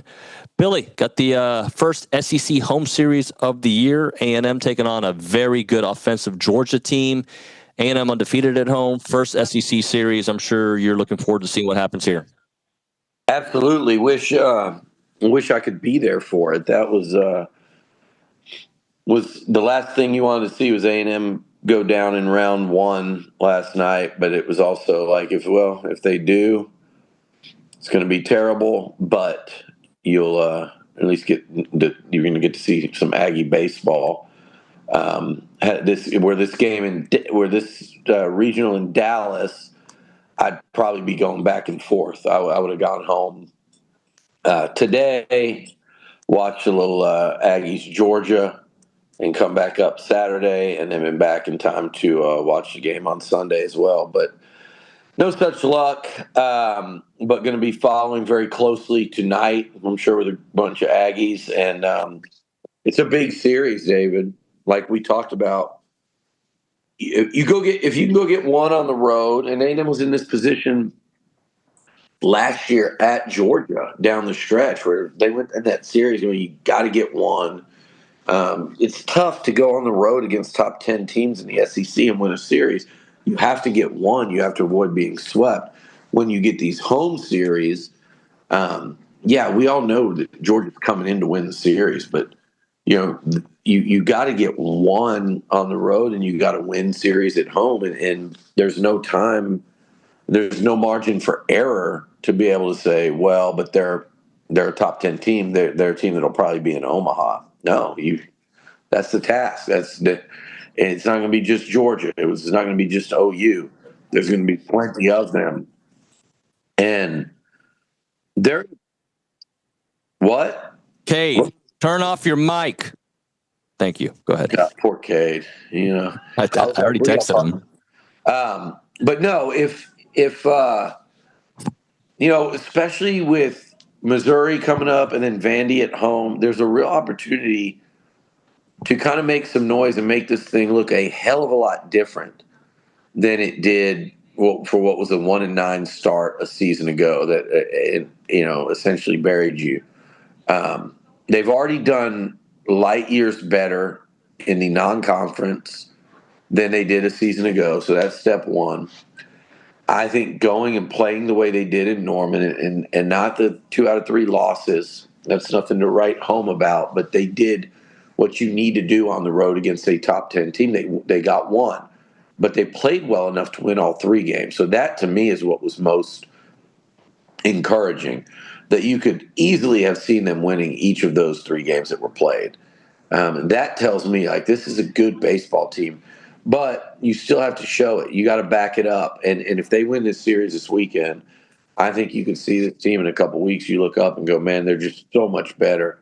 But this is tough, man. Georgia, like you said, they can mash.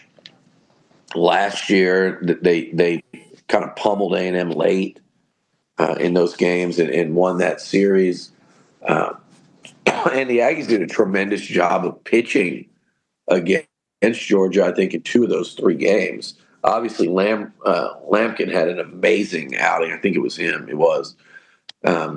But, yeah, they can mash. They can pitch now. They are it would surprise no one if they were in Omaha. And if you go back to 2 years ago when A&M was in Omaha, that series against Georgia was so hotly contested, so intense. You had the cheating allegations with the closer. You had the massive comeback where the Aggies were down, 9-0 in the first inning. So a little bit of recent history with these 2 teams. So I expect this to be a pretty intense, pretty heated series. Not much different than what we saw this past weekend. Billy, we got about a minute left. What do you think the key is against the University of Houston? Man, I think in this one, you're going to have to match their toughness. I don't know if you can match their physicality, but you're going to have to match their toughness. And by that, I mean mental toughness as well. And I think, Nuño, the key is the start. Like, don't let them get off to a good start and not feel pressure. Like, look, this is a U of H team. We said it. They know they're going back to Houston. They know they have a chance to win a national title and get back to a Final Four. Put the pressure on them. Get this into the final 8 minutes or so where it is a ball game. This is March Madness. It happens all the time. Pressure Pressure affects great teams, and you got to make them either rise up or let the moment get to them. But you have to be in position to do that. So I just think it's the mental toughness, it's the start, and obviously the Aggies are going to have to hit outside shots. I think the X factor for A&M tomorrow, Rylan Griffin's got to be a star to me. I think he can push it that way. And I'll say this, Nuño, the Aggies couldn't get to the Cotton Bowl to play in Dallas against Ohio State. They fell just short. There's been so many such. We talked about it this past week so many times in March Madness where it was kind of set up for them to play either in Houston or Dallas. U of H kept them from Dallas 2 years ago.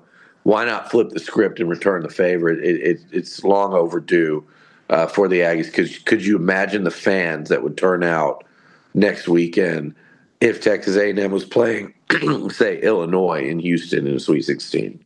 Billy, thank you. We're going to turn over to the Richard Zane and the Baseball Bunch. We will talk to you then. Thanks so much.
Welcome back into TexAgs Live, presented by David Gardner's Jewelers Rollo Insurance Studio. I've had a lot of coverage on A&M's basketball victory last night over St. Mary's, getting ready for the big matchup against the University of Houston.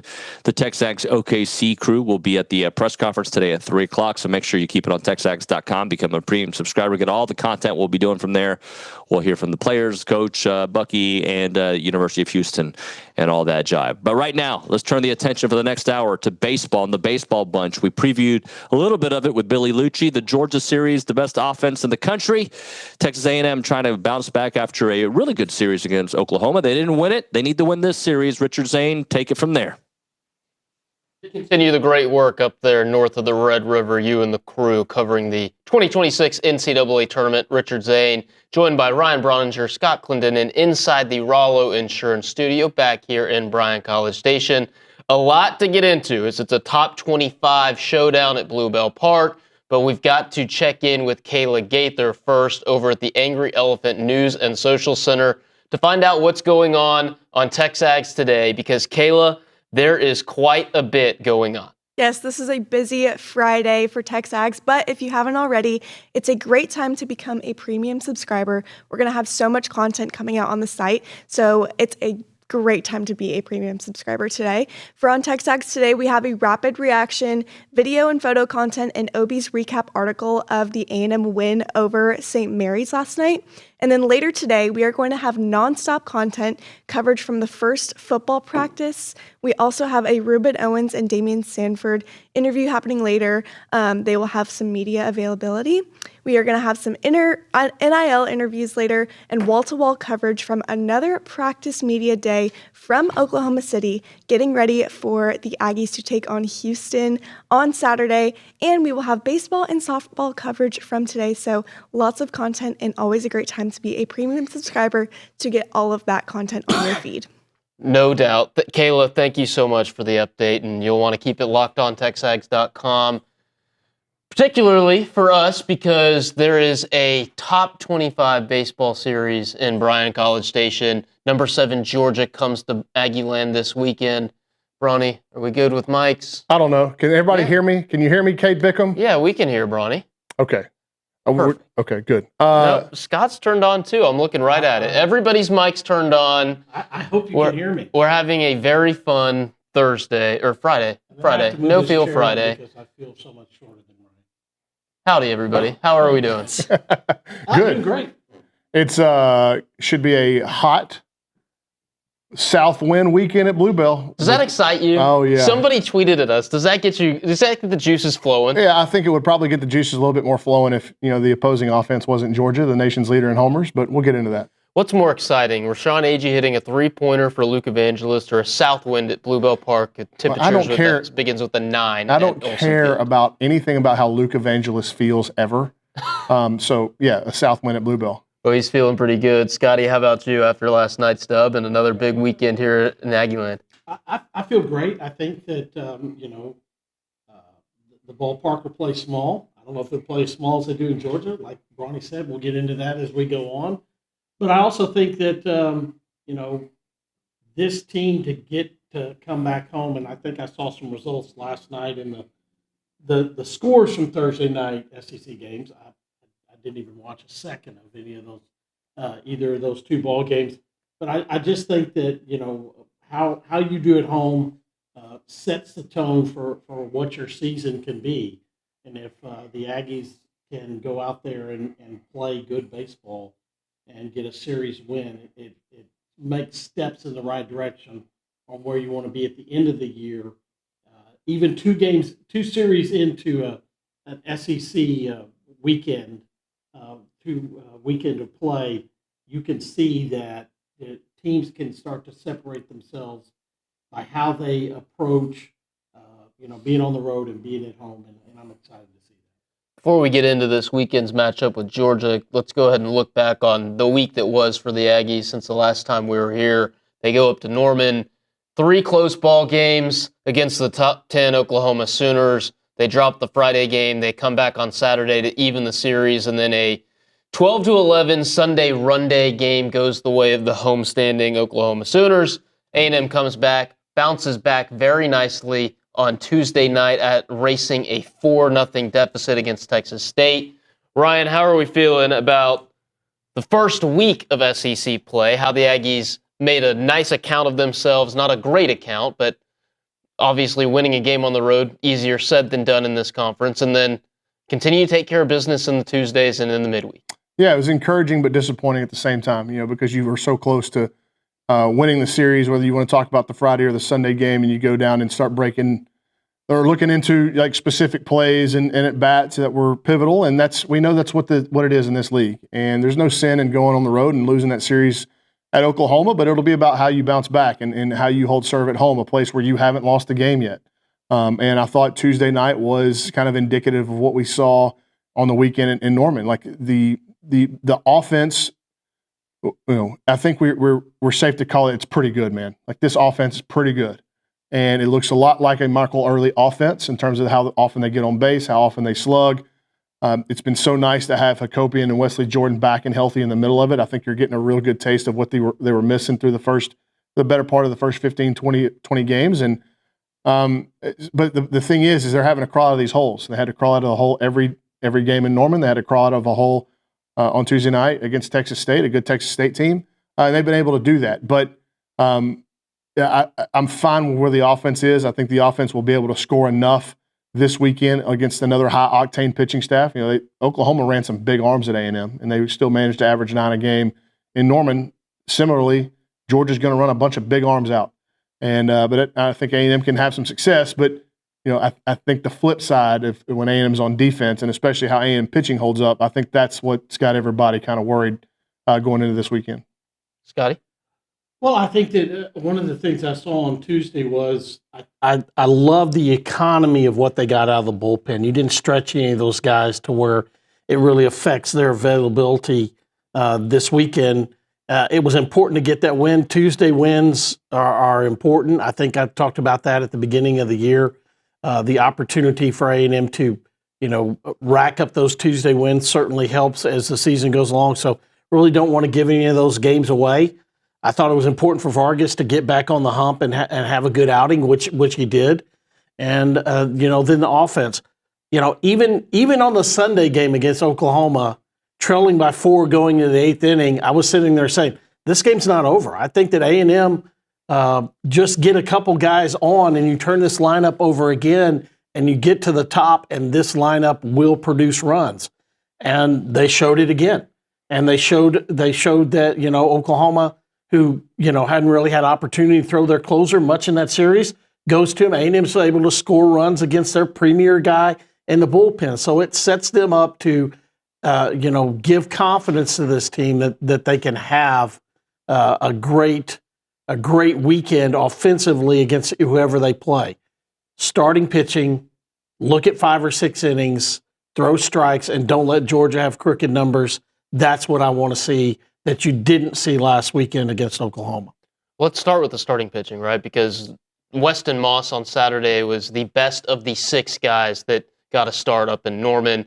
He got you into the 7th inning. He still gave up 4 runs.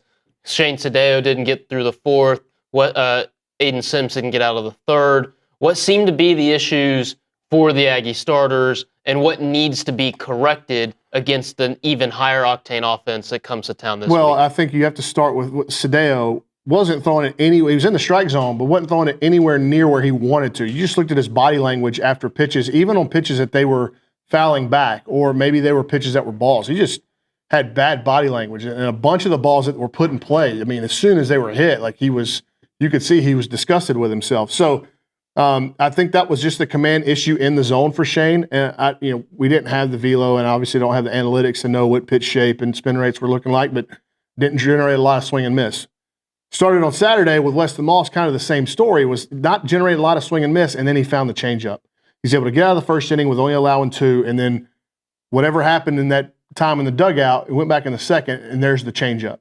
And that completely changed his outing and got him into the 6th inning, and really kind of tough luck. Made a good pitch to the Oklahoma right fielder, and he pulls his hands in and gets it in the jet stream and hits a homer that kind of soured the back end of his outing, but he was phenomenal. Aiden Sims was out, uncharacteristically out of the zone, like bad. Now, here's the question. Was Texas A&M, were they scared out of the zone because of the offensive success that Oklahoma was having on balls in the zone? If that is the case, we got big problems walking in here this weekend. Because if that Oklahoma offense, which is good, it's like a high-functioning offense, it's not a heavy slug, hit the ball over your head type of offense. This is. Georgia definitely is. So if you view that as, man, did they get scared out of the strike zone? It ain't going to get any easier this weekend. No. Georgia leads the country in home runs. I believe they lead the country in team slugging percentage. Scott, when you look at starting pitching from last week and what you need to see this week, what are your thoughts on that? Well, I think that you need to keep the ball low in the strike zone. I think that, you can't give up free bases. Free bases is what gives Georgia the opportunity to put up crooked numbers. I think that's what you saw last week with Oklahoma. Now you're going to play at home, more comfortable feeling on your mound, and, the way that you've played at home.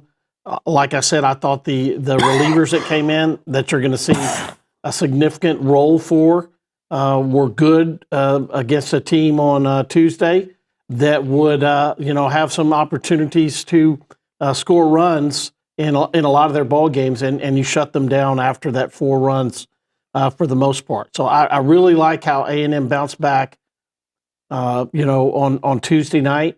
But I also think that Georgia has a park factor, and when you can't ignore the fact that they always slug it home, and then they played one game on the road. Yeah, at Kennesaw State. They played one game on the road. That makes their coaching staff's career record in road games now 19-19. So, you can't ignore the fact that they played at their ballpark. They hit the ball out. They had a walk-off home run on Tuesday, and they robbed a walk-off home run against Tennessee, or they would have lost that series at home. So they are in the same thing that you saw Michael Early talk about yesterday, that the fine margins, the 1 or 2 plays that you make or don't make impact winning and losing. And Georgia has 2 wins in their last 2 games because that's what they did.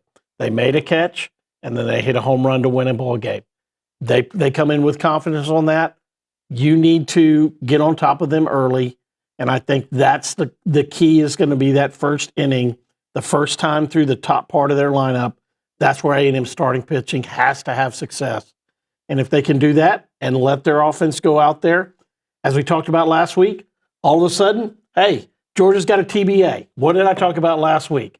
When you get to if you have 3 established starters, what A&M does right now, and then all of a sudden you start playing teams that are announcing TBA, okay, you have to take advantage of those situations and those opportunities. And A&M here in the second week in their first home series has a TBA there on Sunday for Georgia. So they've got some up in the air about their team as well. And I want to see A&M's offense take advantage of that. Fair to expect Japanese two-way player Kenny Ishikawa to start the Sunday game. He gave the Bulldogs a 2-inning outing against the Vols. He's returning from a hairline fracture in his foot, so they're kind of easing him back in. But he is not listed on their availability report.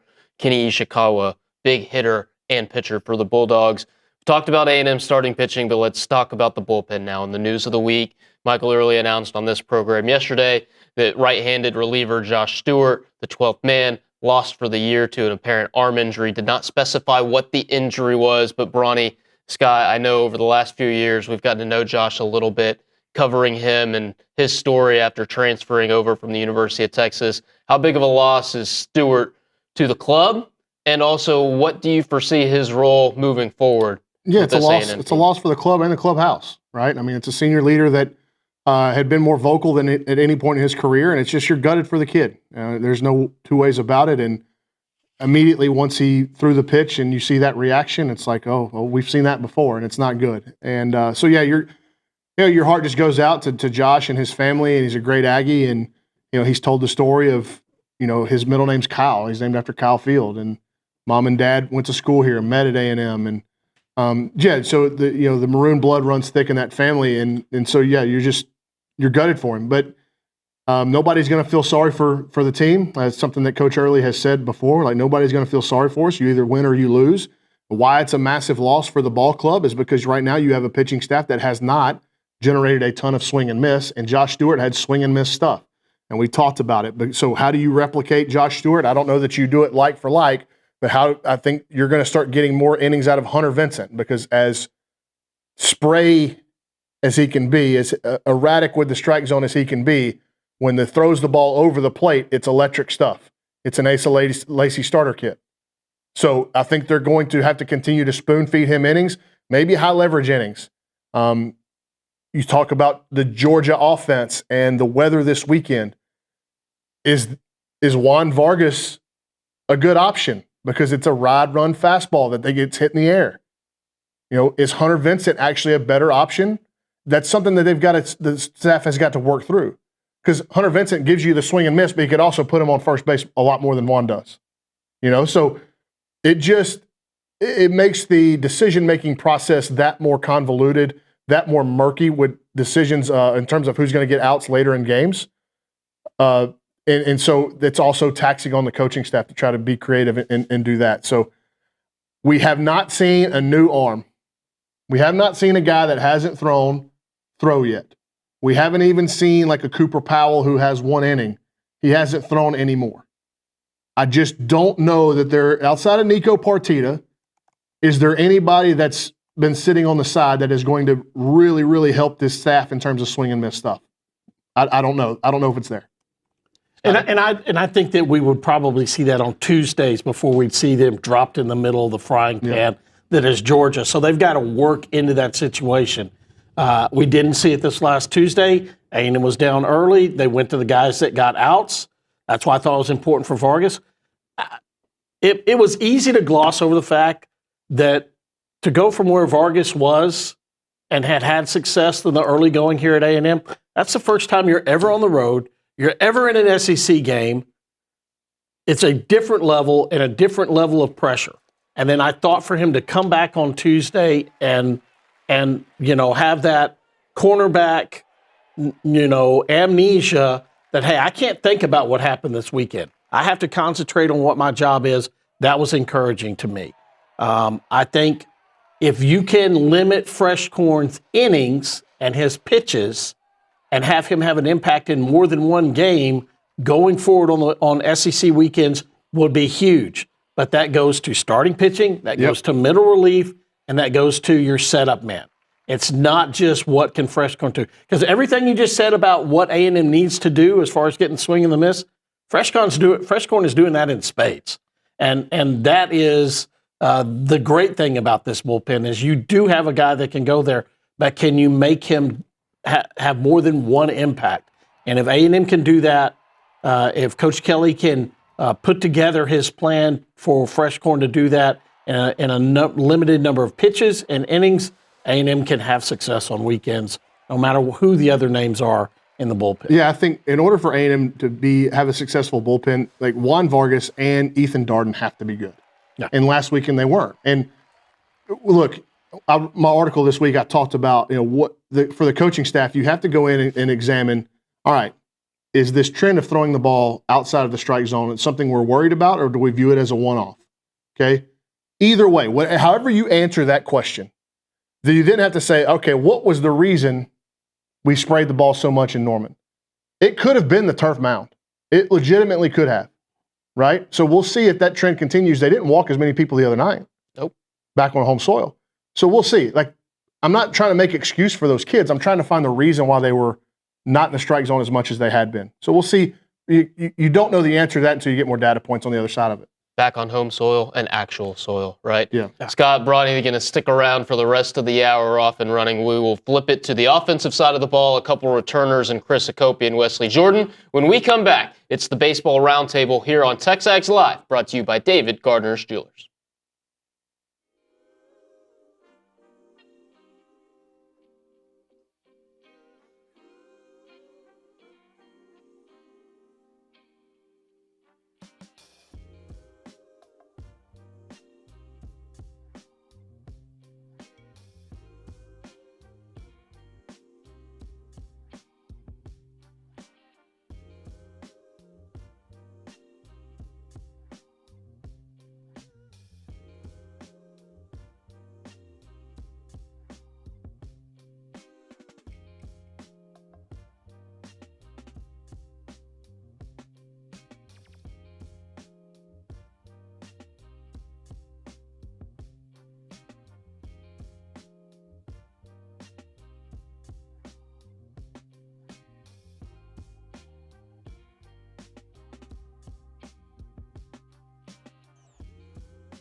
It's 10:24 here on a Friday morning. Richard Zane, joined by Ryan Brauninger and Scott Clendenin inside the Rollo Insurance Studio.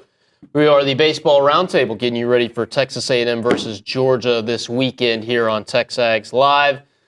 Join us for the 4th annual Drive with On-Ramp fundraiser at Topgolf in Bryan, March 28th from 4 to 7 p.m. Tickets are $50 and include 3 hours of play, dinner, and mini golf, with all proceeds helping us gift reliable vehicles to more hardworking Brazos Valley families in need. For more information or to buy tickets, visit onramptx.org. You can sign up from March 9th until the 27th. And gentlemen, we're talking about bombing it down the fairway. Let's talk about a guy who's hit a couple of bombs in 2 of his last 3 games. You like that segue? That was Will Johnson. Chris Hakopian returns to the lineup on Friday up in Norman, gives an already good Texas A&M offense quite the boost, lengthens the order 1 through 9. Bronny, how important was it to get Chris Hakopian back, and how important was it that he took no time at all to find his groove again? Well, he turned his head coach into a truth teller, right? And what Coach Early come in here and say is, like, Chris doesn't need a lot of ramp up. Like, he's good. He doesn't need – we don't need to push it and try to get him healthy and back in the lineup for a midweek game. Like, he can jump right back into the fire and be okay. And that was certainly correct. And you know, he's played good defense as well at second base in his position where, you know, I think when he came to A&M, he was thinking shortstop or third base, and he ends up playing second base and has been solid there as well. So credit to Cliff Pennington to, you know, make that transition happen for him. But he's a killer in the batter's box, man. Like, he is an absolute killer in the batter's box. And I love what Coach Early called him. Like, he's a streak breaker. So if they do get into one of these ruts where they're having some bad at bats and maybe chasing out of the strike zone, Chris just doesn't do that. And I think there was Joe Doyle or one of the MLB, one of the scout analysts put out a video on Twitter of Chris talking about his swing and miss rate in the zone is in the 99th percentile in terms of being good.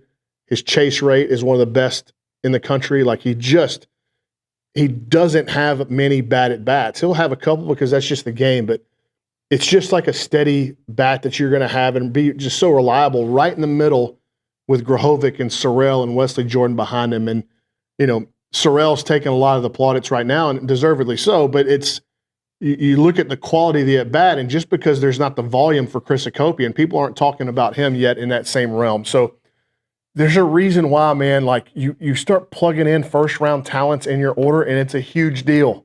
It's a massive deal. When Gavin Grahovic and Caden Sorrell miss all that time last year, it's a massive thing. It really is. And you're seeing what happened just with Hakopian being back and Wesley Jordan being back. This lineup is tough, man. When you got a guy at Barrett Harrison hitting 8th who's on base over half the time right now, this lineup is really, really pushes people. And I think that, you know, when you see the lineup turn itself over, when you have no chance to breathe, when the length of the lineup, you know, it expands again. And then an important thing that you know, Coach Early talked about yesterday was, hey, we may, if it gets to the point in time where we do get Partita hooked up and ready to go, we've got to have other guys play. Because Hakopian is back and being able to play second base, it gives you that opportunity to say, we've got fielders and bats that aren't playing now because Hakopian is back and in the middle of this lineup and dominating.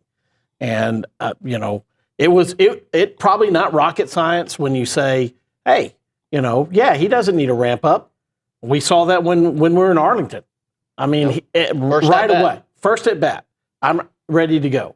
And I think that he will continue on, and, you know, the sky is the limit for the top of this order. It really is.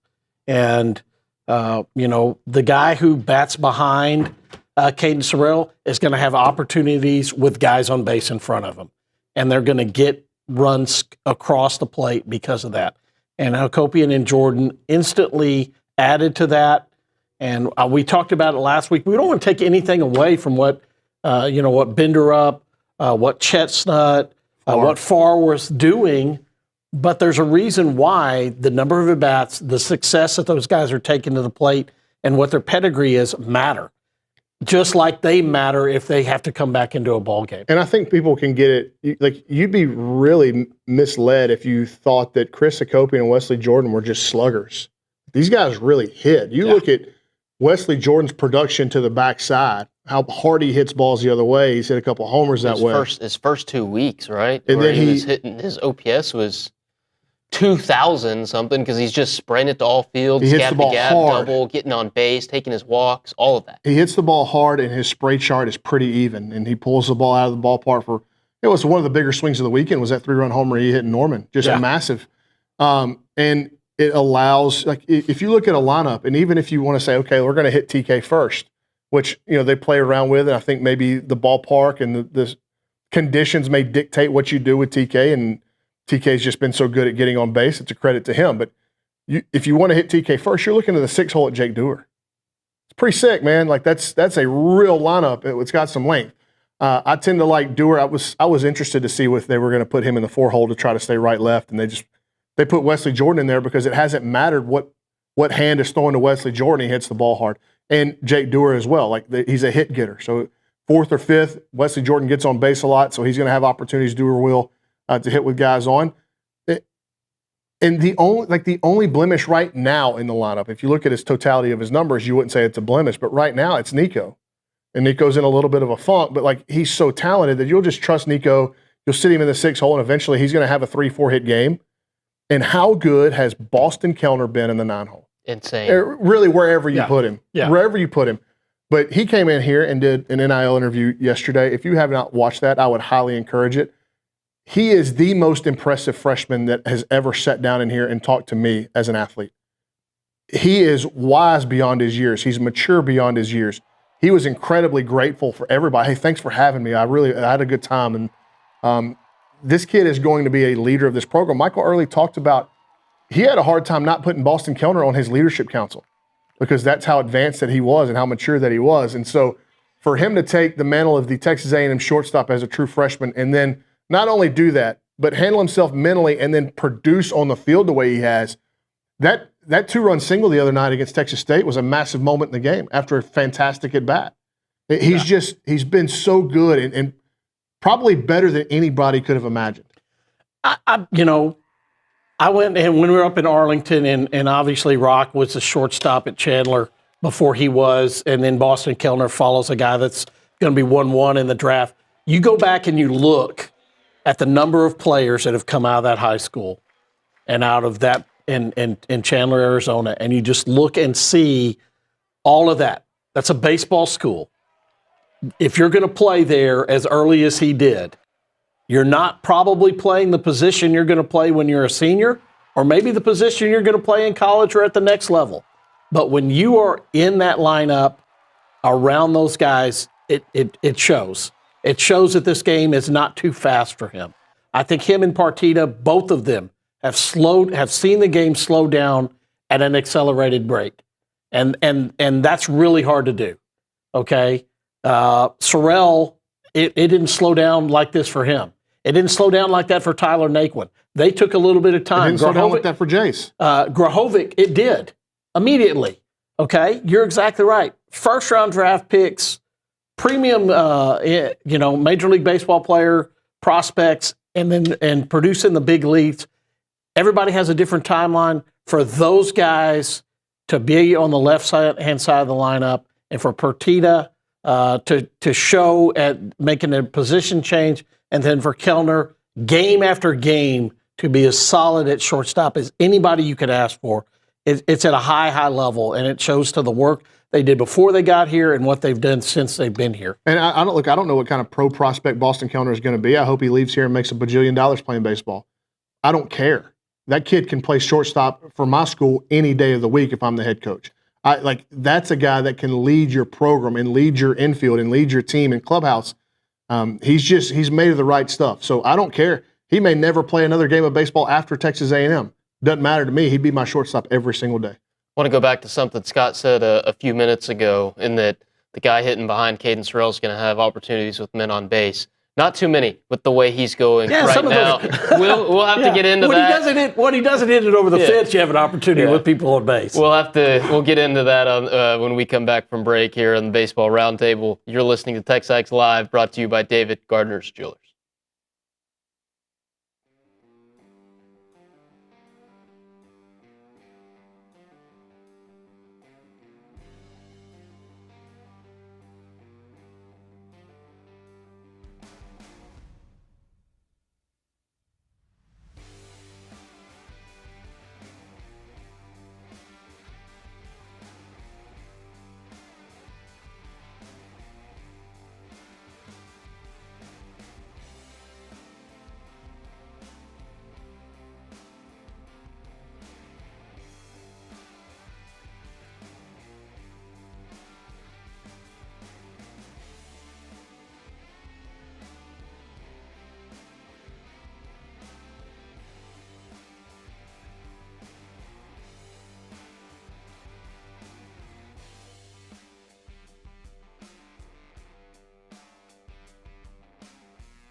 Welcome back to TexAgs Live, brought to you by David Gardner's Jewelers as we close out a Friday edition of the show. Richard Zane, Ryan Brauninger, Scott Clendenin with you inside the Rollo Insurance Studios. We get you ready for number 23 A&M versus number 7 Georgia. First pitch tonight, 6:02 p.m. Central Time, and we expect it to be a highly offensive weekend. The big bat in the lineup for the Aggies that is circled right now, I guess, on all scouting reports is going to be number 13, Caden Sorrell. He's got 11 home runs now after a 2-homer night against Texas State on Tuesday. His OPS matches that number, 1.3. He is going good. That's an understatement right now. He's going great, unconscious at the plate. Bronny, what have you seen from a future first-rounder in maroon and white, Caden Sorrell? It's really easy. And Coach Early has said it multiple times. When he swings at pitches in the strike zone, he hits them and hits them hard. And what I've really liked about his last week is like the direction of the ball flight. Backside homer, he had a backside single in that crazy win game Sunday against Oklahoma. The pull side homer the other night was at 112 off the bat. Like, look, man, he's climbed up to number 8, I think, in all-time homer list, and he's played. He hasn't been an everyday starter in 2 seasons. So, like, I'd love to go back and trace home runs per at bat for Caden Sorrell compared to some of these guys on the list, because Jace is the record holder. Jace played in every game from the time he got here for 3 years, and played in some postseasons, right? Sorrell had no postseason last year because he was hurt and they didn't go. And then he was a spot starter going in for about the first 2-3 weeks in his freshman year. I mean, this kid is an all-time player, in my opinion, at a position that's been really, really good to Texas A&M baseball. And the big thing is like, can he just control the strike zone? Well, I think, we texted each other this weekend, that A&M had scored 15 runs and he had 1 hit. Now, it's a huge 3-run home run. And you want your run producers to produce in run-producing situations. And he did that against Oklahoma, all right? And then Sunday, he gave you what you needed. Then Tuesday, he did it again. So there is some swing and miss, but, I mean, he could – and we talked about it with Grahovic. We talked about it with Sorrell when Jace had put that number out because he's a year in front of him. Can you make a run at those home run numbers? Well, you're right. The home runs per at bat, per game are huge, and 1-3 ain't slowing down anytime soon. And thinking about it last night, this is a guy that, he came from being a JV player his first 2 years up in DFW to turning into a guy that went from 1,000 in the recruiting rankings to being a potential first-round draft pick as a senior in high school. He has been on the fast track. The game clicked for him, and he makes it look easy almost every time he is out there. And he's an amazing player. And you need to enjoy watching him at the college level because you're going to get to watch him at the next level as well. And I think, too, when we talk about the Aggie offense, one thing that's kind of flown under the radar is how good Gavin Grahovic's been. And it's not been the big power numbers, but his at-bats have been sensationally good. He's hitting the ball extremely hard. He's just hitting the ball low. And Gavin is a kid that's there's no ego involved. Like he's not gonna look at those numbers and go, man, I need to hit more homers. He's just gonna go, I need to keep hitting the ball hard. And so he's hit the ball off the wall like 3 or 4 times too. And the quality of at bat, I think he just seems like at peace with everything that's going on in the game of baseball right now. Maybe it's the transition to first base where it's some of the defensive responsibilities off his plate, which he's been sensational over there as well. I think Gavin, amongst all this stuff that's happened this year, it probably doesn't get talked about enough. You couldn't have told me a couple of years ago that if this kid's going to hit 361 that he's not going to hit 40 homers. But you don't get to kind of pick and choose when you hit the ball out of the ballpark. But because of the quality of bats that he's having and because of the quality of contact that he's had, I think a big homer weekend is coming soon for Gavin, where he hits 3 or 4. So we got to talk about this Georgia offense and what they're bringing to College Station this weekend. They lead the country in home runs with 69. They lead the country in slugging percentage. They're second in runs scored. top 10 in team average, on base, hits, and scoring at over 10 runs per game. They have the second leading home run hitter in the country, Daniel Jackson, a right-handed hitting catcher. They've got 3 guys with double-digit home runs. 7 of their 8 qualified hitters have OPSs over 1,000. Oh, and one of the guys who isn't qualified is Kenny Ishikawa, who's got an OPS of like 1,500. So, Scott, when you look at the Georgia Bulldogs, what do you see from the offense that Wes Johnson and company are rolling into town with? Well, I took a look to see if they're more right-handed, more left-handed. They're kind of split this year. Their top 2 guys in Jackson and Phelps are right-handed, but after that, it's predominantly left-handed bats. We talked about the changeup that was featured, in Game 2 by Weston Moss. He's going to have to throw that to the left-handers with success. Sadeo's got to have his breaking pitch working against the left-handers and get inside on the right-handers. I understand that they put up awesome numbers each and every year. And you had a guy that was as big a power hitter for 2 years as anybody in college baseball, but he wasn't quite the same guy on the road. And I would not be surprised if they are not quite the same on the road. Their RPI, which is not the end all of everything, is in the 90s, and their strength of schedule is nearly 200. I look at that and I say they have feasted on the teams they have gone against, and they were good at home against Tennessee, good enough to win a series, and that is what they are. And if you can continue that on the road, Georgia has a chance to make a breakthrough season this year. If they struggle on the road like they have, the last 4 or 5 years, being a 500 team on the road, it leads to their, being a regional host and not a super regional host, which cuts them off from going to the College World Series. And I think that's where you see their team, if they are more rounded, if they can win on the road, and this will be their first opportunity, that then they can go to the next level. Until that, they're a team that the home splits and the road splits look a lot like what we've also seen from Vanderbilt, which has basically been the same team. Very good at home and struggling on the road. That's where, if you're a breakthrough team, you round that out and you become a team that can win in either at your home park or on the road. It's a roster that is constructed in a way that it's a lot of transfers. It's a lot of transfers. And Daniel Jackson, O'Shaughnessy, Acrimony, even the guys that have been there, Colby Branch is a transfer.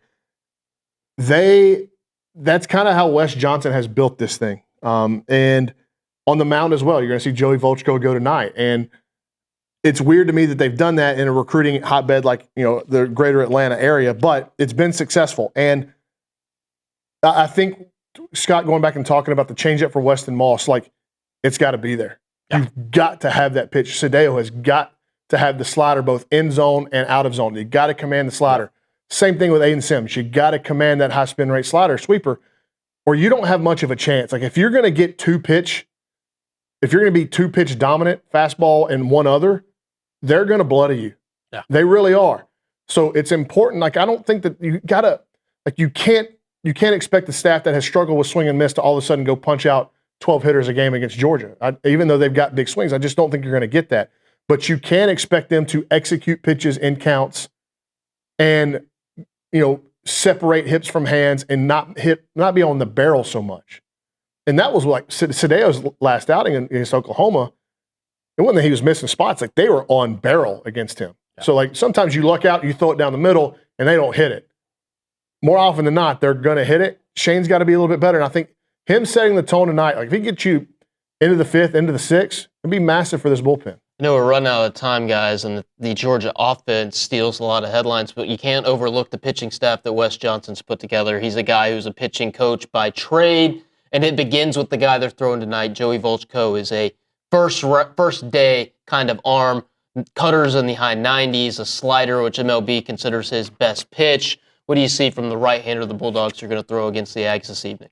Yeah, I think it's as much presentation of pitch as it is presentation of body type. He's a big dude, big broad dude, and wants to come at you. To me, he can He can get you out by you wanting to get in there and go like as fast as he wants to go and compete the way he wants to compete. A&M's got to slow down the at-bat.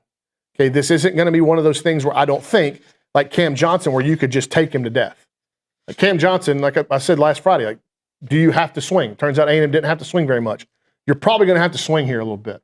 Now, that's 10 walks, 32 strikeouts against some competition, like Scotty said. That's not been the best. This will be the most challenging lineup that he's faced. Tennessee's offense is pretty good. I do not think it's the Tennessee lineup that we've seen from years past. This will be the best offensive lineup that Volchko has seen in his time in Athens. But he come from Stanford. He's pitched in some big-time moments. I don't think the atmosphere tonight's going to be too big for him. This is going to be tough. Like, you're going to go there and compete. I don't think there's going to be any external factors that are going to help you win. You're going to have to go in there, compete with him, win with 2 strikes, control the zone. If he walks you, great. But it's not going to be a Cam Johnson thing where you're going to be like, hey, he is going to walk us. Yeah, like A&M's approach last week, anything out of Cam Johnson's hand away, take. Yeah. Don't swing. Yep. We'll wrap it up here on the other side. This is TexAgs Live, brought to you by David Gardner's Jewelers.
It's time to end the day with Double Daves. The final segment of TexAgs Live is always brought to you by Double Daves.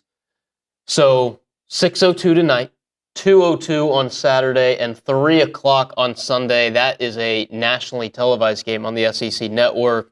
Bronny, Scotty, Clendenin in for Baseball Roundtable as we wrap up the Friday edition of TexAgs Live, presented by David Gardner's Jewelers. Some predictions, okay? Let's go ahead and watch X Factor and player to watch this weekend for the Ags as they take on number 7 UGA. Yeah, I think you're going to have some heart and throat moments late in some of these games. I'm going to go Clayton Freshcorn as my X Factor or player to watch. I think that he is going to be handed the ball against a really powerful lineup and with tasked to keep it in the yard. And we'll see, how he's able to execute or at least hold the lead. you give up a homer. As long as you don't give up the lead, nobody cares. But I think, can you get Fresh Corn involved in a couple of games this weekend? Because I think if you do, you're in a good spot to win the series. Don't love the total matchup right now. Just because A&M doesn't generate swing and miss against an offense like this. But to Scotty's point, I don't think Georgia has been really pushed, and they definitely haven't been pushed away from home. So X factor, I like Gavin Grahovic, man. I just think there's more power coming. These are going to be top of the zone, ride, run, heater guys. I think he can have some success. I like the fact that that Jake Dewar is dropped down in the lineup now. That you've added, Hakopian back in and Jordan back in. There's not a lot of guys in this league. Even I'm looking at their offense, and all those guys they have it hitting above 330 where he is at. He's been a double machine. He's another guy. I think a lot like Grahovic. He's got some balls that could have gone out that have ended up being doubles that have been big. 25 RBIs. That's kind of overlooked with the run that Sorrell is on. I like him to have a really good weekend, especially seeing the right-handers that Georgia's going to run out there. And I think that's a big key.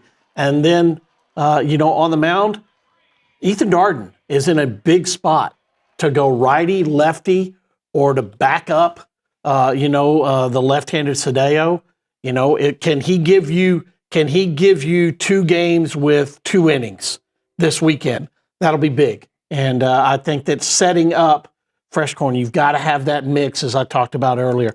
Got to mix those guys in where they can impact more than one game. That's a good call, because I just don't know that Juan Vargas's arsenal is going to be great against this Georgia lineup. Yeah. I'll take Shane Sadeo just because we saw what an abbreviated start did to A&M last weekend in Norman. Need some length on Friday, especially with the bullpen where it's at now after losing Stewart. And then offensively, I like Bear Harrison. I think he's going to have more home runs this weekend than hit by pitches. I know that's an interesting fact that we're following this week. Ags and Bulldogs, 6:02 p.m. on Friday night. Bronny, Scott, thanks so much for joining us here on the Baseball Roundtable. Cade Bickham, keeping the panicking at a minimum. Great job today directing, producing the show. Our thanks to all of the guests on TexAgs Live. Kayla Gaither, great job over in the Angry Elephant News and Social Center, and to the entire crew in the back, great job.